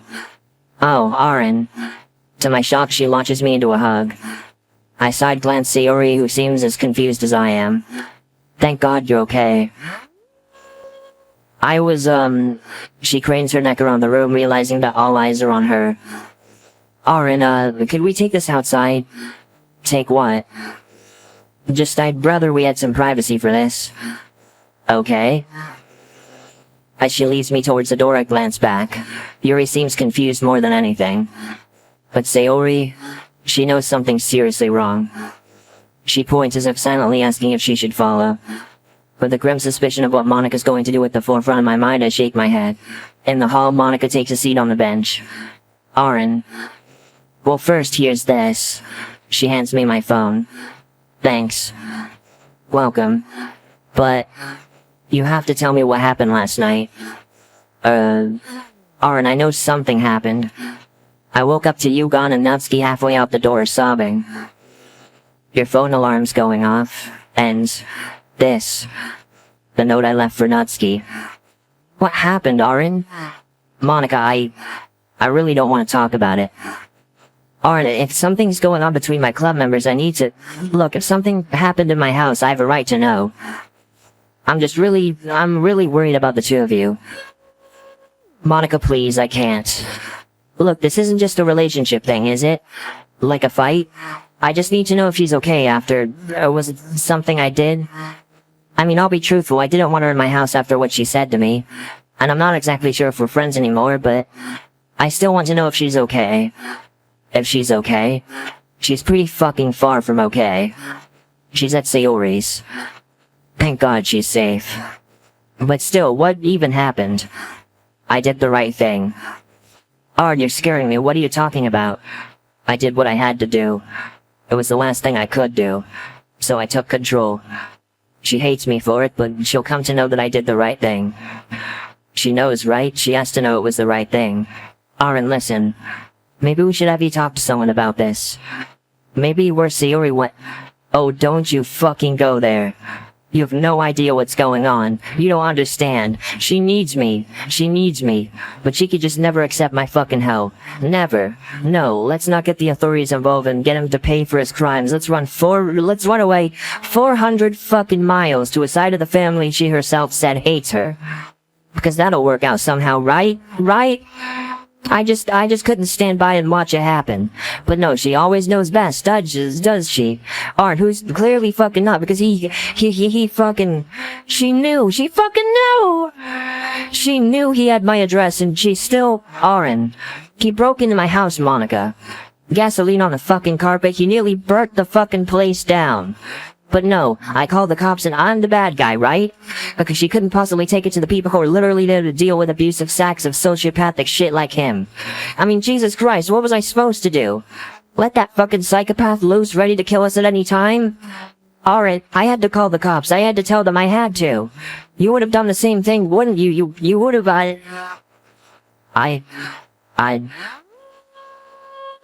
I'm so sorry. I run, finally home. I step on the splinters. Aspirin. Rip 2 out. Rinse it down. I rifle through the various drawers hoping to find dustpan and brush. Back to the living room. On my knees I hear the squelch of the petrol.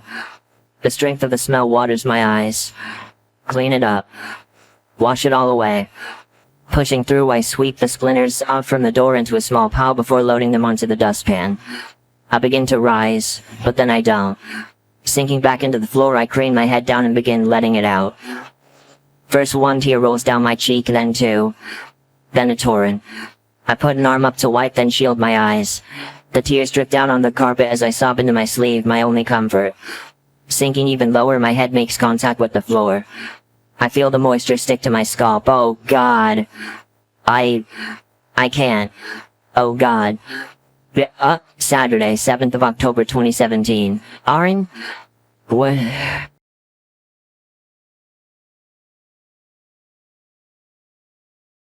Jesus. What the hell happened to you? Nat, come on, up you get. Nat, what are you doing back here? What do you think? Sayori told you? Yes, Sayori told me. Obviously, Sayori told me. Nat, we'll talk about it another time. I just came over to make sure you're safe. Yeah, oh my god. I just came over to make sure you're safe, okay? Come on, let's get you cleaned up. Okay. Into the kitchen we go, Natsuki heading towards the sink. She fills a glass to the brim with water before slamming it down in front of me. Drink. I gulp it down. It helps. Now, Arin. Yeah? Arin, you reek of gasoline. I know. You should probably run a shower then, yeah? Shouldn't we talk first? We'll talk after. Alright. Well, I guess I'll head up then. See you soon. Up I go. The hot water rinses down my back as I scrub my hair furiously. The humid mist of steam and washed out gasoline wicks to my skin like oil. It's a pain in the ass to get off completely. Here I am trying to do this, when the love of my life is right downstairs ready to talk to me. About what? How I fucked everything up? How we fucked everything up? I wish I had a reset button. I never wanted any of this to happen. I love her. But I did what was right. Right? The drain water is tinted with amber and black. I think I got most of it out. I turn off the shower and dry off. I splash some cold water on my face. The coolness helps with the aftermath of a steaming hot shower. I pat my face dry and grab the clothes I brought in. Hey Nat, I'm out. You there? Silence. I feel a sense of growing unease. Nat? Nothing. I head downstairs at a quickened pace. She's not here. I check near the door. Closed. I duck my head into the kitchen. Hey Nat? She's not here. But what's this on the table? A piece of paper? No, not again. Hands trembling and heart pounding, I open the note. Arin, you know how bad I am at telling you things face to face, so here's where I'm at. I'll get right to it. You need serious help. From what Sayori told me, you were like a crazy person at the club. They thought you were going to hurt yourself or me or them. Something is seriously wrong and you need to see somebody like yesterday. I don't know if I caused this or not. I'm really scared that I did. I never wanted to hurt you even when you hurt me because I knew you didn't mean to. But it's not something we can fix. We're awful for each other. You outed my abuse to everyone I've known and wanted to keep it from. I probably turned you into what I saw today. I can never forgive you or myself, so maybe we should just quit while we're ahead. I should probably tell you the truth for once and say that even though all of this, I still love you. It's fucked up, I know. I was worried so I came by to make sure you were still alive and to say this. Turns out I'm a bigger coward than I thought, so yeah, you got a note.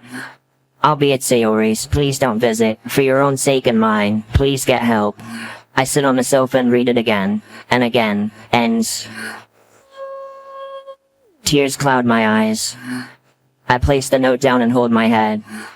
My head feels like it's ready to cave in. I take in a breath and rub my eyes.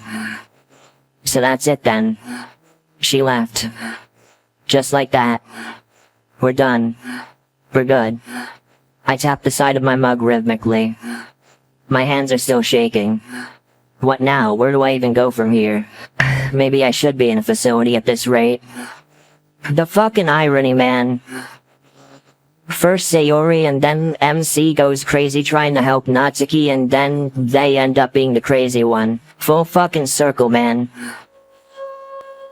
In 2 weeks I've gone from myself to... I'll double check it with Sayori. If she could do it, maybe I could. Maybe I'd be better off. Oh no. Oh Jesus. It's Monica. I really do not need this now. I sigh, picking up the phone and answering. Hello? Arin, hi. Sorry, do you have a moment? I wipe my eyes and face, shaking my head a bit to get my bearings. Yeah, what's up? We need to talk about yesterday. It all seems like a distant haze to me now. But as I try to shake off my thoughts from Natsuki's note, I become painfully aware of my tantrum. Oh, yeah, look, Arin, do you mind if I lead the discussion for a bit? I just have some things to say. Yeah, I take a deep breath in and sit in my kitchen chair. Something tells me this isn't going to be pleasant. She pauses, interrupted only by a faint shuffling sound before she clears her throat. I just want to make you aware that our next club meeting is suspended. And I can't be sure that you'll be invited back for the next one. This isn't a slight against you personally. I'm merely looking out for the well-being of my club. Because your outburst was unacceptable, inappropriately, Because your outburst was unacceptable, inappropriate, and most importantly compromised their safety. We're getting kicked out of the literature club? Holy shit!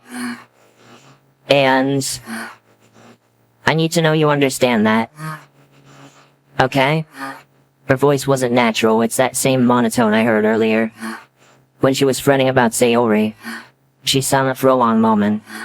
I almost can't bring myself to speak, but after a minute I force it out. It wasn't supposed to be like this. I wasn't myself. I was just so stressed out and I don't know, I just blew up.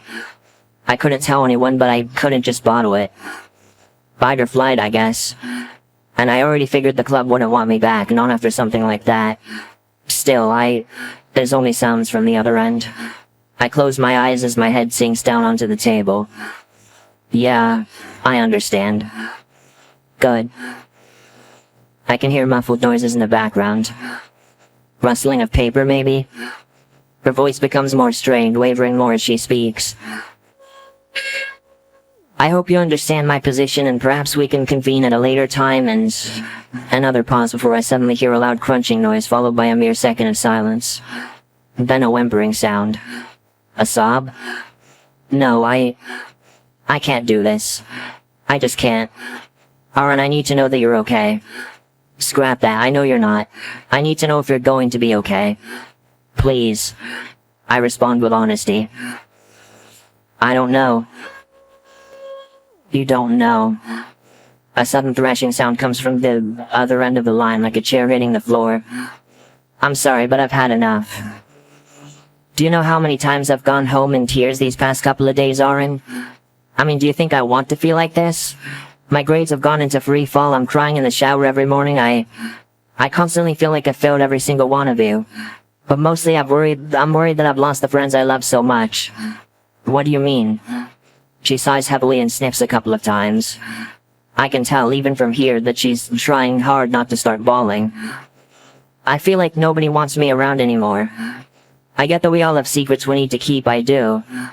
But when everyone's in on them except for me, A long exhale. God. All I've wanted is for my friends to be honest with me. I've made mistakes, I know I screwed up really bad with helping Sayori with her issues.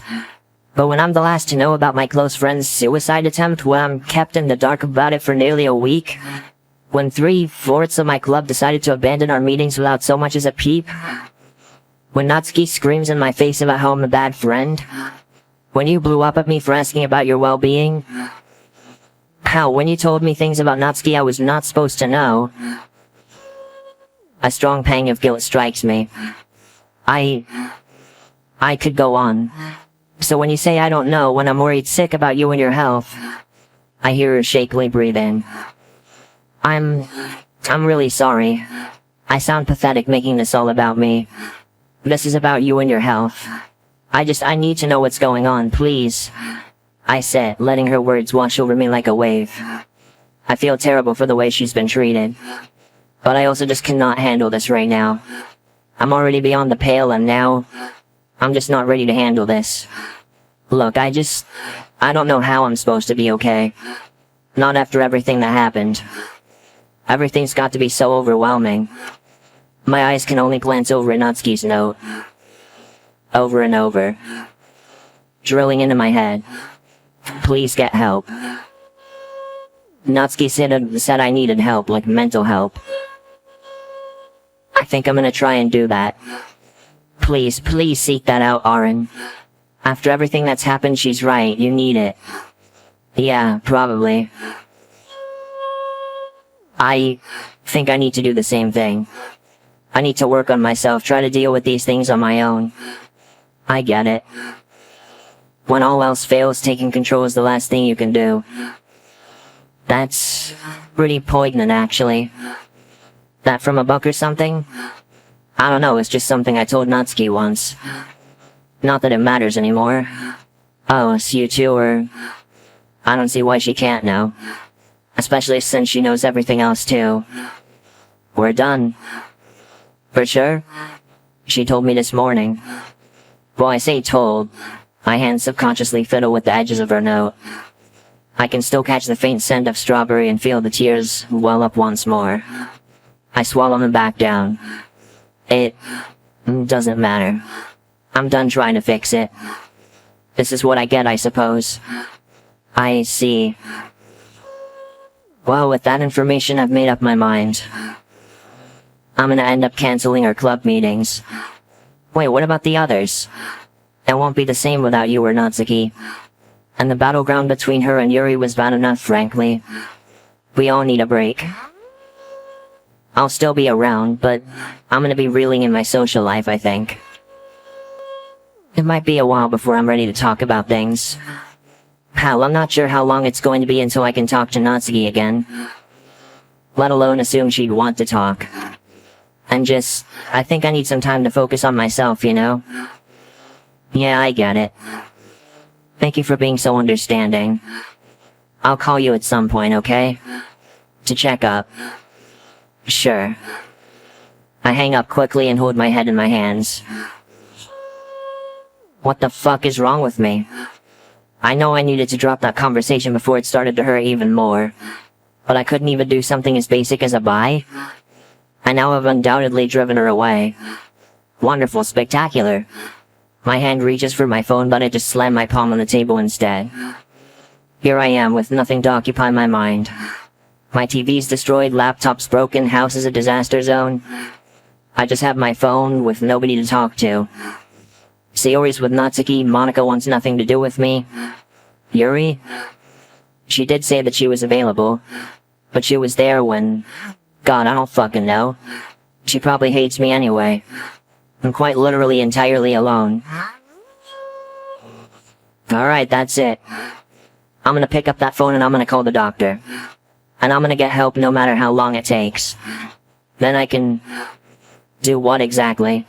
Everything is completely unsalvageable anyway. Why should I go through all that when it'll change basically nothing? Plus, they could all still need me. Something could happen, no, definitely would happen. Natsuki needs me to put her dad away, she needs me. And Sayori needs me to keep her from dying. And if I'm not around, I can't... Sayori? Oh god, I was right. Something's happened. Dumping my phone into my pocket, I struggle over to the door and poke my head out. Say it, Nat? I thought you were done with me.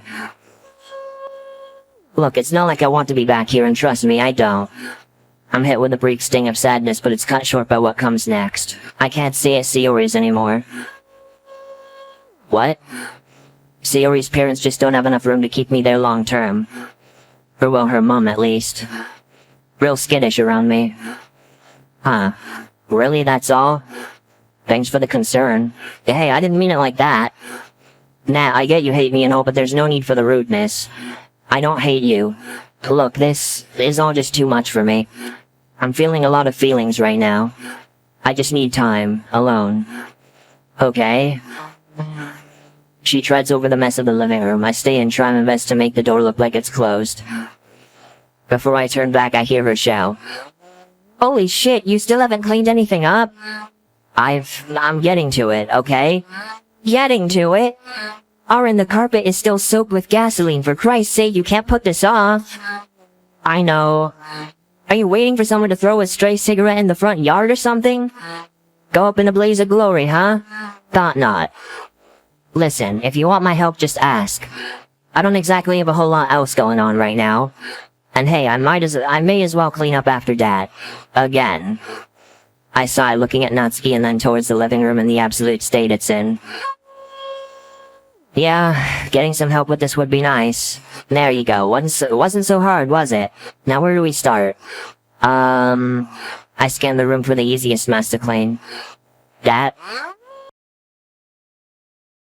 Here we go with this melody again, might be copyrighted.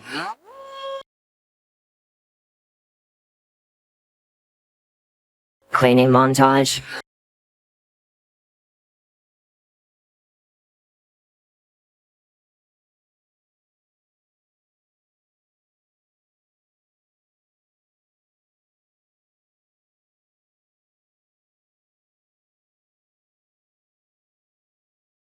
Oh, looks better already.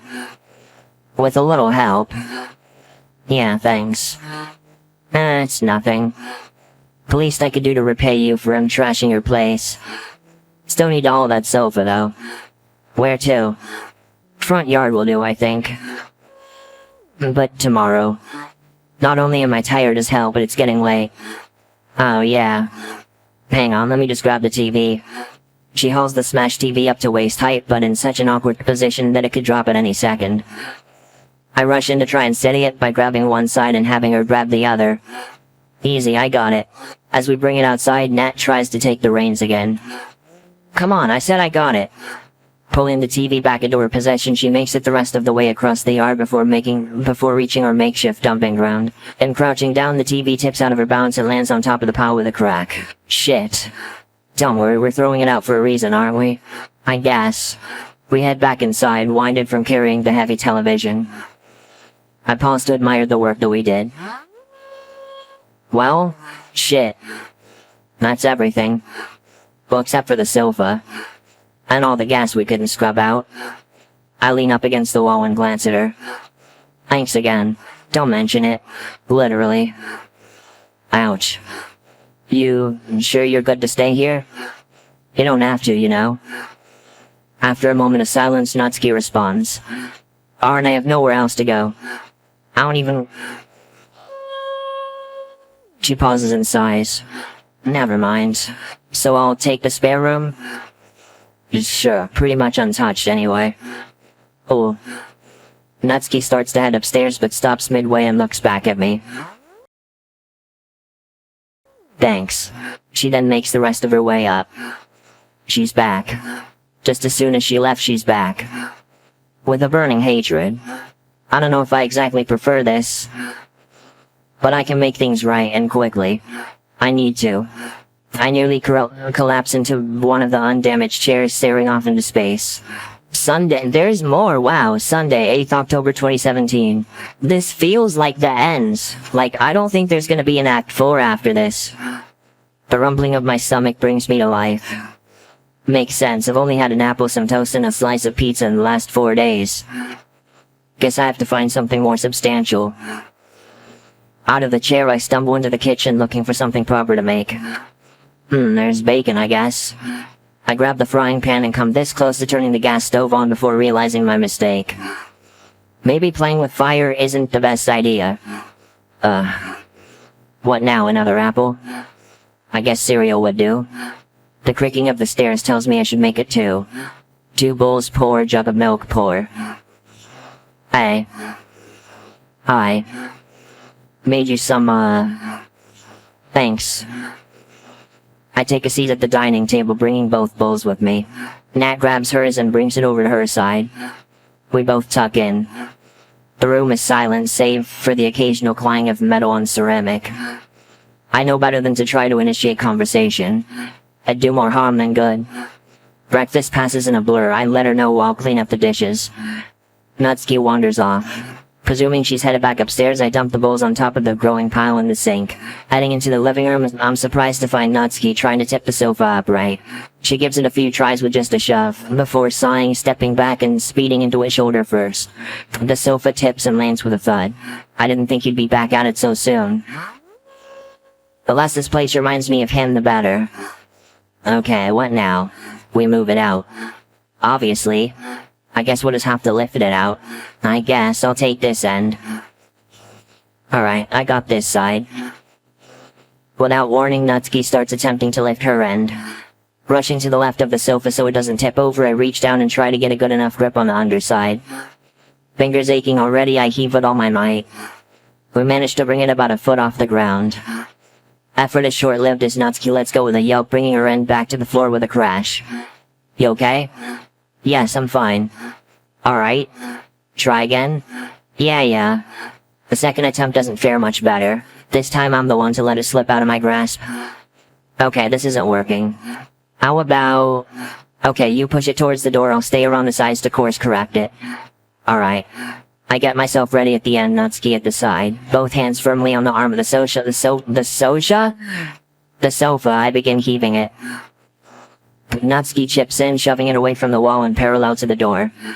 After a moment, my hands start to tire, so I put all my weight into my shoulder. I feel a thud and stops moving. Surmising that the shoulder just isn't enough, I turn and start treading backwards, putting all the weight into my back to finally give it the final push it needs. It doesn't budge an inch over the door frame. For God's sake. Arin. Just a sec, I got it. Arin, it's stuck on the bottom. Ah, damn it. I ease up on the sofa, nearly slipping and falling on my ass in the process. I turn to her, hoping for some form of guidance. No such luck. Can't we just lift it again? Not from here, I'd have to get outside. Maybe I can climb over the sofa? And soak yourself in gas? I don't advise it. We should just pull it back to make room. Then I can get outside to lift it. God. Okay. We push the sofa back far enough to lift it over and out. Natsuki at the side signals to me with a nod. I start to heave the sofa up, Natsuki doing her best to guide it out the door. But out the corner of my eye, I see her arms start to shake violently. Nat, you need to hold on. I'm trying, damn it! However, her attempt is futile as her grip slips from the edge, causing it to rapidly lose balance. Using the remainder of my strength and some quick thinking, I manage to hurl it far enough out of the way that it doesn't land straight on us. It crashes into the wall Nat and I were just at and tumbles out of the doorway. Oh, holy shit. My heart races and my breathing is paced as fast as a speeding train. My arms feel like jelly. Gah. She starts kicking the sofa wildly, each thud more vicious than the last. Why does everything have to go to absolute shit? Well, geez, you're welcome.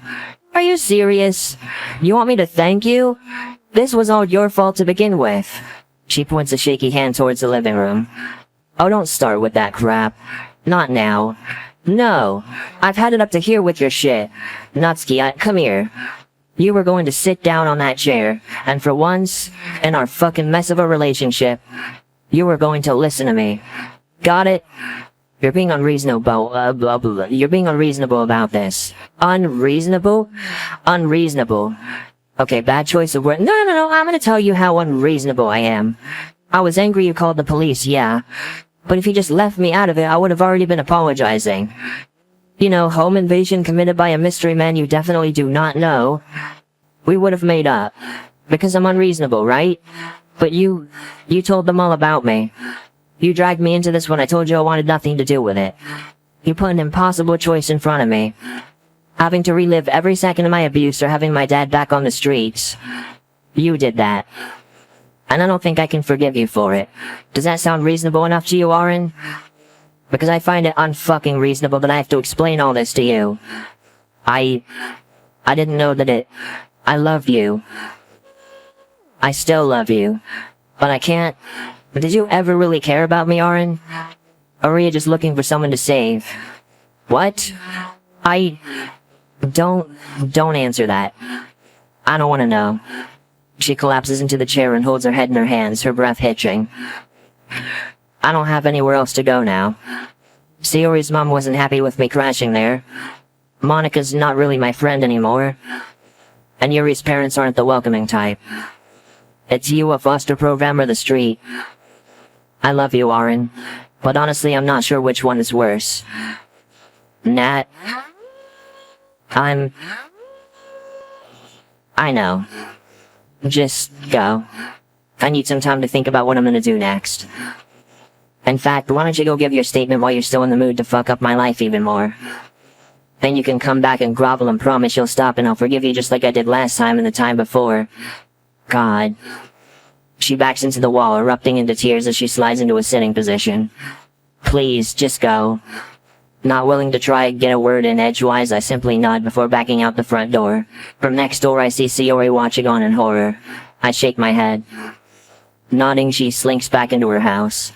I look back into my doorway to see Natsuki's already retreated into the house. God damn it. I fucked it up. Again. No. Natsuki will come back around eventually. Stop lying to yourself. She'll hate me if I go through with this. Well, she'll hate me and even more than she already does. But she needs to come to terms with the fact that yes, the road ahead will be lengthy and arduous. But it won't ruin her life and it'll be so worth it in the end. God, I don't even know if I have a choice anymore. I'm already locked in. If I give my statement, she'll hate me, but maybe she'll understand eventually. If I don't, she'll still hate me and that sick fuck won't face justice. Damned if I do, damned if I don't. So, it's a necessary evil. She needs to talk to them if there's any chance at all to enact some kind of punishment on her father for the years of abuse. And maybe I could be the example. That's it, I'm going. Reaching the bus stop at the end of the street, I sit idly and tap my foot against the concrete. The bus rattles as it drives along, the foggy windows shaking in the frames. As is to be expected at this time, the bus is totally empty. Gives me more room to breathe at least. More room to reflect. It's actually happening. He's going away. Natsuki's finally free of the bastard. And even if I get back and she tears into me, runs away to her mom's family, she'll never have to worry about him again. In that sense, I did it. I at least helped her one last time. Okay, I may still need to help her deal with travel and other complications. But still, I did it. Before long, the bus grinds to a halt. Time to brace myself for the verbal assault. I give the driver a nod before departing the bus. The first thing that strikes me is the sofa. Seems with some work she managed to get it out of the house after all. Walking through the door, the inevitable wave of nausea hits me. Pushing through it, I let out a quick, "Natsuki? I guess she's gone to bed." Well, I think I'll leave it until tomorrow to tell her. Which leaves me to do... What can I even do now the TV's trashed? I aimlessly wander into the kitchen. I guess just a coffee can't hurt. I open the cupboard and the shelf feels lonely without it. But I can't help but find myself staring at the spot it occupied. How the hell with it? I don't need a coffee anyway. In fact, I could probably do with a good night's rest. I close the cupboard over and begin to slowly walk to the stairs. Their loud creaking would be bound to wake her up if she's still here, so I try to be as quiet as possible. I don't want to piss her off any more than she already will be tomorrow. I just hope I can apologize at some point. At least make things somewhat right between us again. But before I can think about it any further, I reach the top of the stairs and turn to face the door. Thank God. Feels like forever since I got a good night's sleep. Hopefully I can actually get one now that everything's over. The door creaks as I slink through, hopeful not to make too much noise. Quietly shutting it behind me, I'm faced with a wall of darkness. I never turn my lights off. As my eyes try...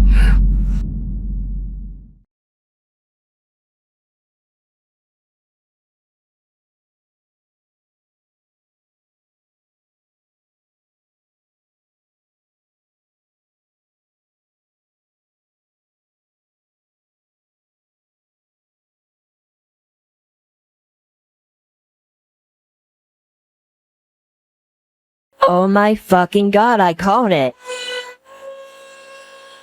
She killed herself. Oh my God, I fucking called it! I called it all the way back in Act 1. Now Natsuki's the one that killed herself. Oh my God. Wow. Oh my God. No fucking way.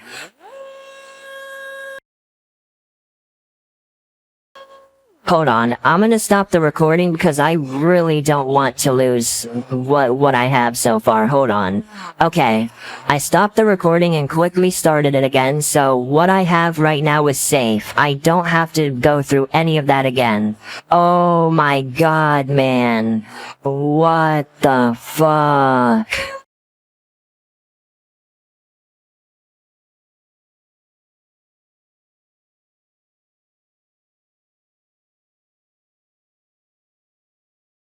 Oh my god. I don't even know why the fuck I'm smiling. This is so like... I tend to smile when I'm nervous, or something like that, right? So like... Oh my god, this is just so... Wow. I don't know. This is a fucking DDLC mod and I still wasn't expecting that. Even though in the original game, Sayori is the one to do it first.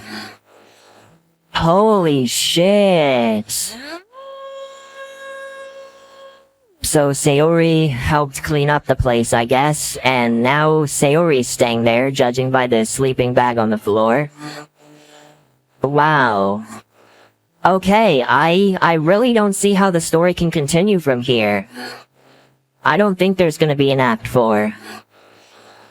Oh my god, man.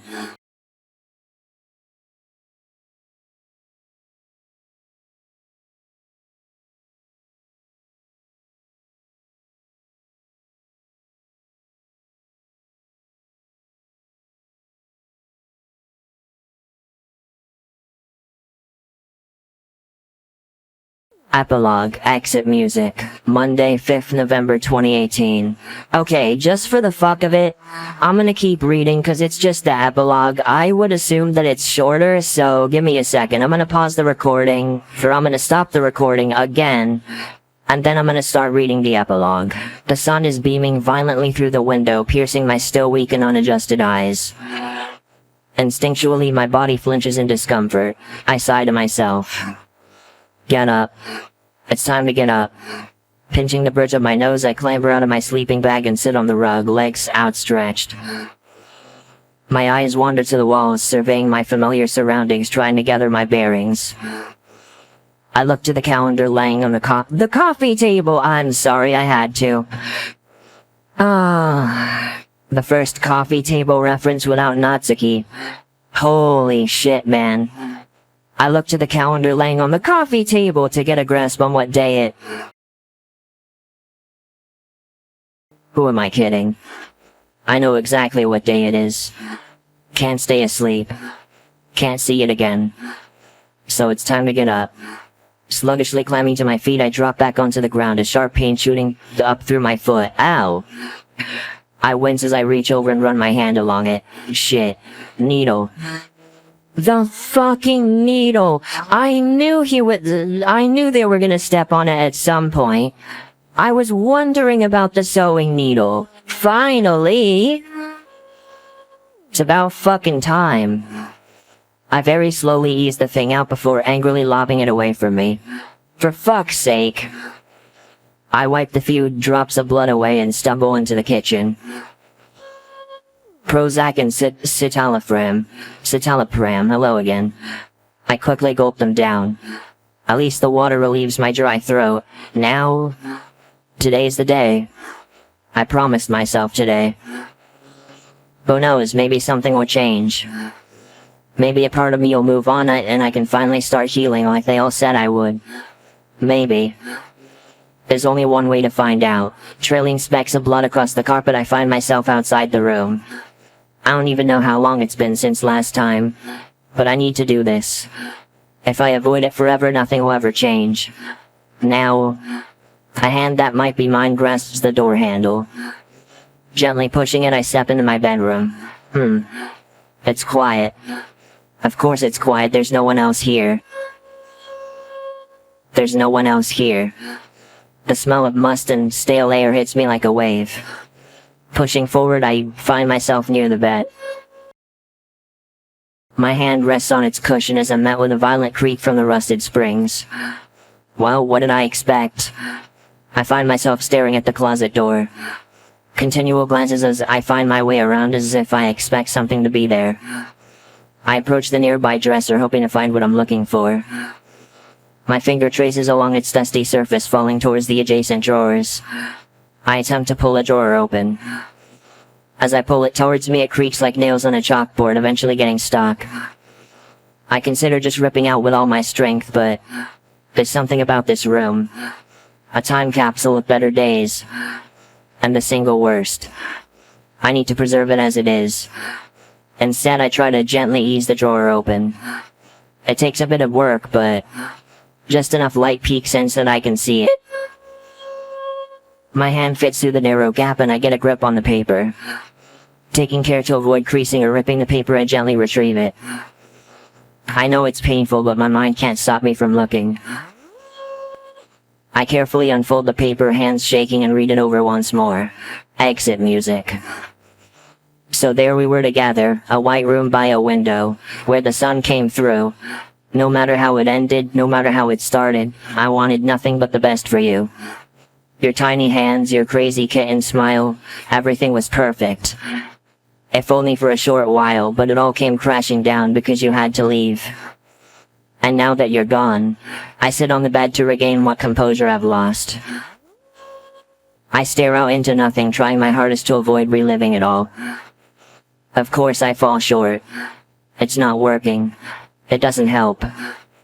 I never should have come back here. I'm leaving.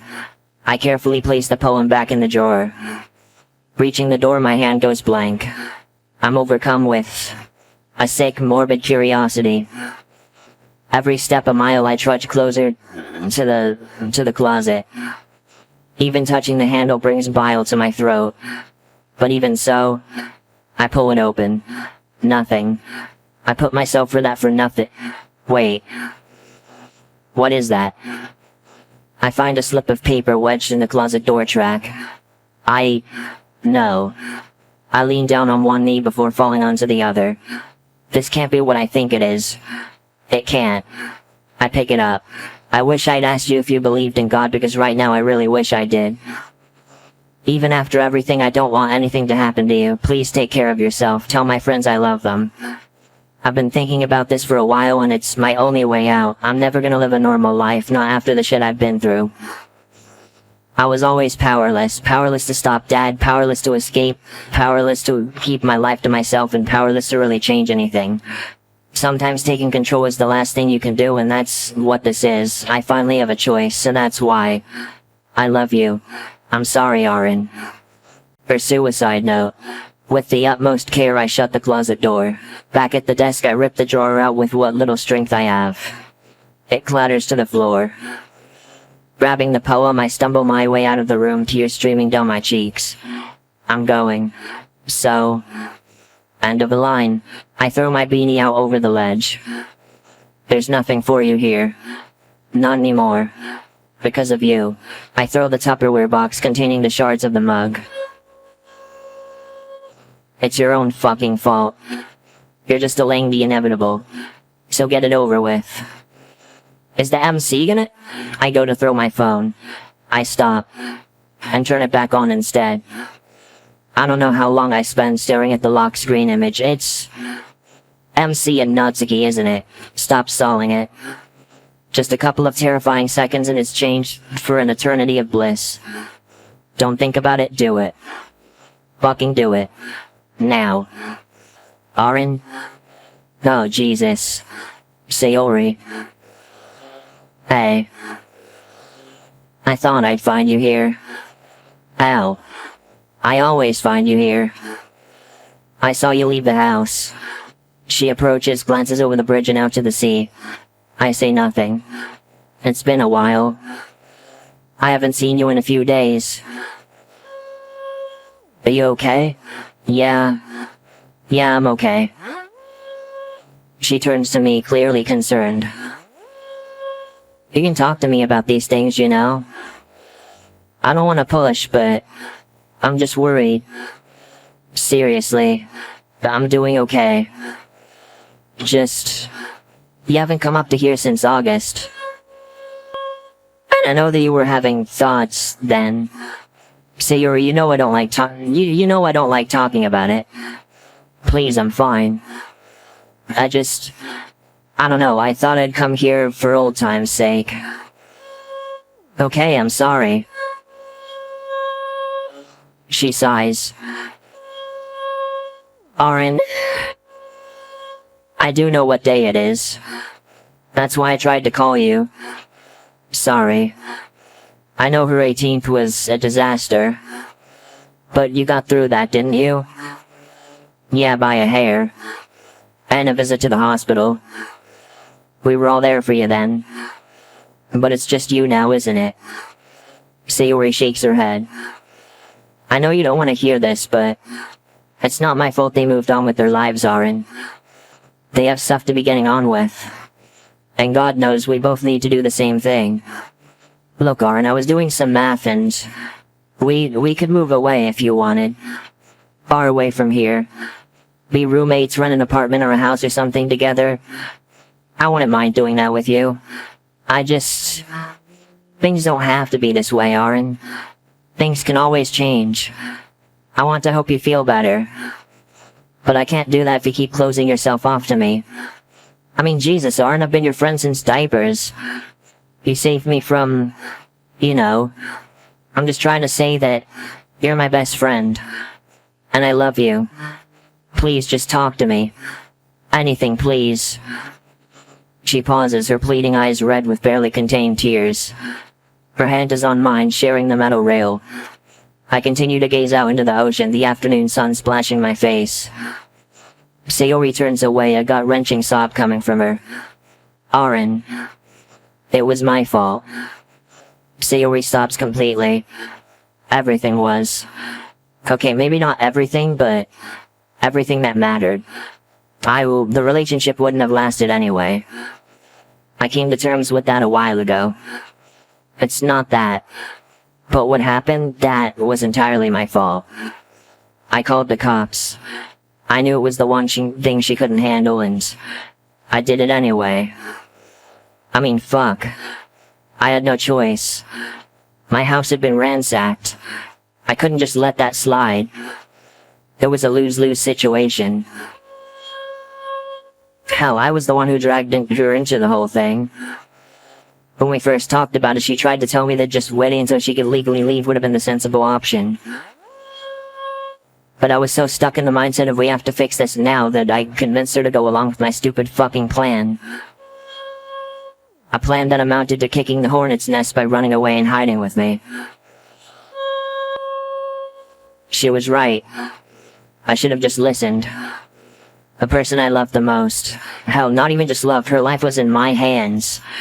And I killed her. She's gone because of me. And yet I can sit here and talk to you all day about how I know that now. And we can cry and tell each other how much we matter to each other.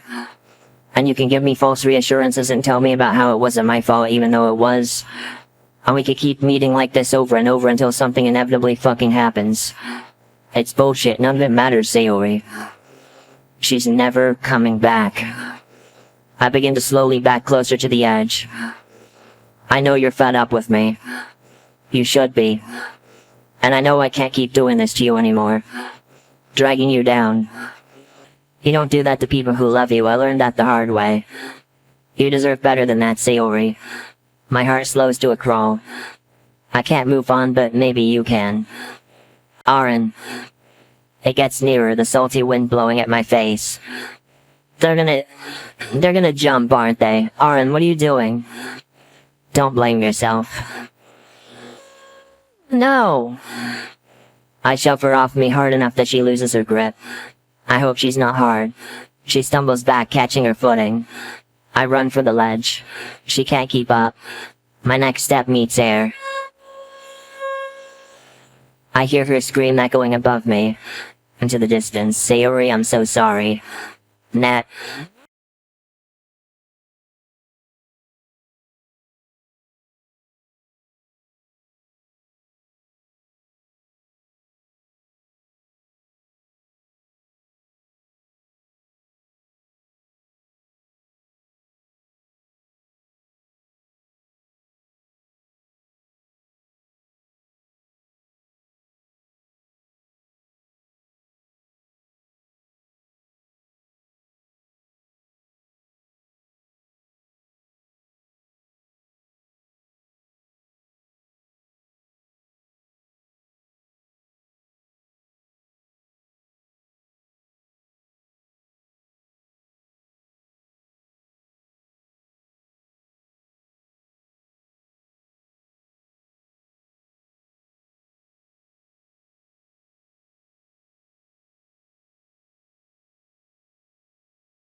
Wow.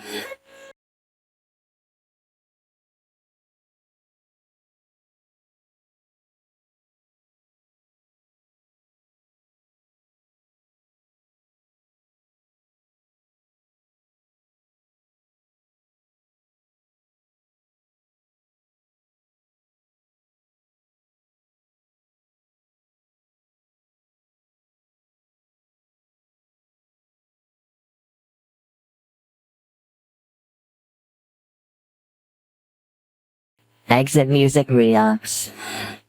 I'm on by Wretched Team. Wow. Yeah, I had a feeling there wasn't gonna be a fourth act. Wow.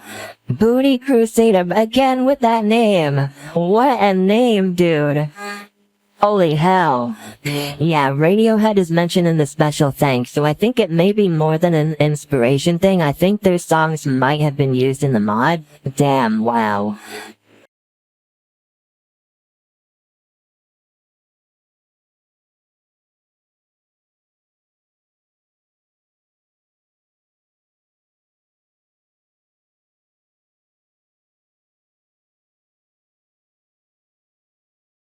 Dear player, thank you dearly for playing our mod. We hope it hit as hard as intended, and we hope it was worth the wait. I do not feel prepared to write this in the slightest, yet here I am. This mod has been a monolithic figure in my life for the past 18 months, and it's followed me from college education to employment and all the shit in between. It's hard to imagine a time where Exit Music Redux wasn't lying in the back of my mind, so I guess I'll have time to adjust. But it's finished now thanks to you and thanks to my team. And where to start with my team. You're all awesome, and it's always a pleasure to make cool shit with you. Unfortunately, there's nowhere near enough space on this page to get a word in from all of Wretched, so we've put together a PDF so everyone who wants to get their opportunity to speak. Oh, so everyone who wants to gets their opportunity to speak. You can find that in Exit Music Redux's base folder. It should be there now on the off chance you're interested. Also, in case you missed it, we have an active Discord server going 1,000 members strong. We're fun, we promise. And with that, a weight has been lifted, and I finally made peace with this fucking mod. By the way, you might want to head back to the main menu. We left a little something for you. With love, Oliver and Wretched Team. Unlocked bonus menu, what the fuck? Now we have select chapter. Oh! Okay! So we're not quite done. Okay, well, I'll be sure to check that out, another time. That'll be for another video. I'm not sure how long these are, so the parallels could probably be their own video for, like, each of these. And probably these two alternates too, but goddamn. Wow, man. But yeah. That is Doki Doki Exit Music Redux. I'm at a loss for words. That was awesome. Like, obviously sad too. God, you know what have really been a punch in the gut? If they stopped showing Natsuki's, sprite on the title screen. Now that we know that she, you know. Wow, dude. Hold on, I'm gonna pause. I'm gonna stop the recording again so I can do a proper outro. Honestly, whenever the scene with, like, the road came up, like the ledge, I had a feeling that the MC was gonna jump, but like, that's just genuinely fucking insane. I can't believe I predicted Natsuki killing herself. From the very beginning, I literally thought while we were reading Act 1, wait, what if the universe is like self-healing or something? What if now that we saved Sayori, Natsuki ends up dead later? And that's exactly what fucking happened! I called it! Same cause of death, too. They hung themselves. That's fucked. My god, man. Wow, what a night. Okay, I'm going to finally do something else for once, because this has been all I've been doing for the past 3 days, this one included, of course. So, yeah, we'll start with the parallels. I'll start with the first parallel tomorrow, and if these are short, I could probably do these all in one sitting, but if they're long, I'll do one per video. And then after the parallels, I'll do the alternates. There's probably a chance that that video exclusively on the parallels and or the alternates would end up being short and sweet, but I don't know. Yeah, we'll cross that bridge when we come to it. Yeah. Fuck, I'm probably repeating myself a lot like a broken record, but that was great. Genuinely, it felt like an official alternate universe to Doki Doki Literature Club. That was incredible. 10 out of 10. Yeah, but I'll stop yapping now. There's no point in keeping the recording going, so yeah, I'll see you for the parallels and alternates. Peace out.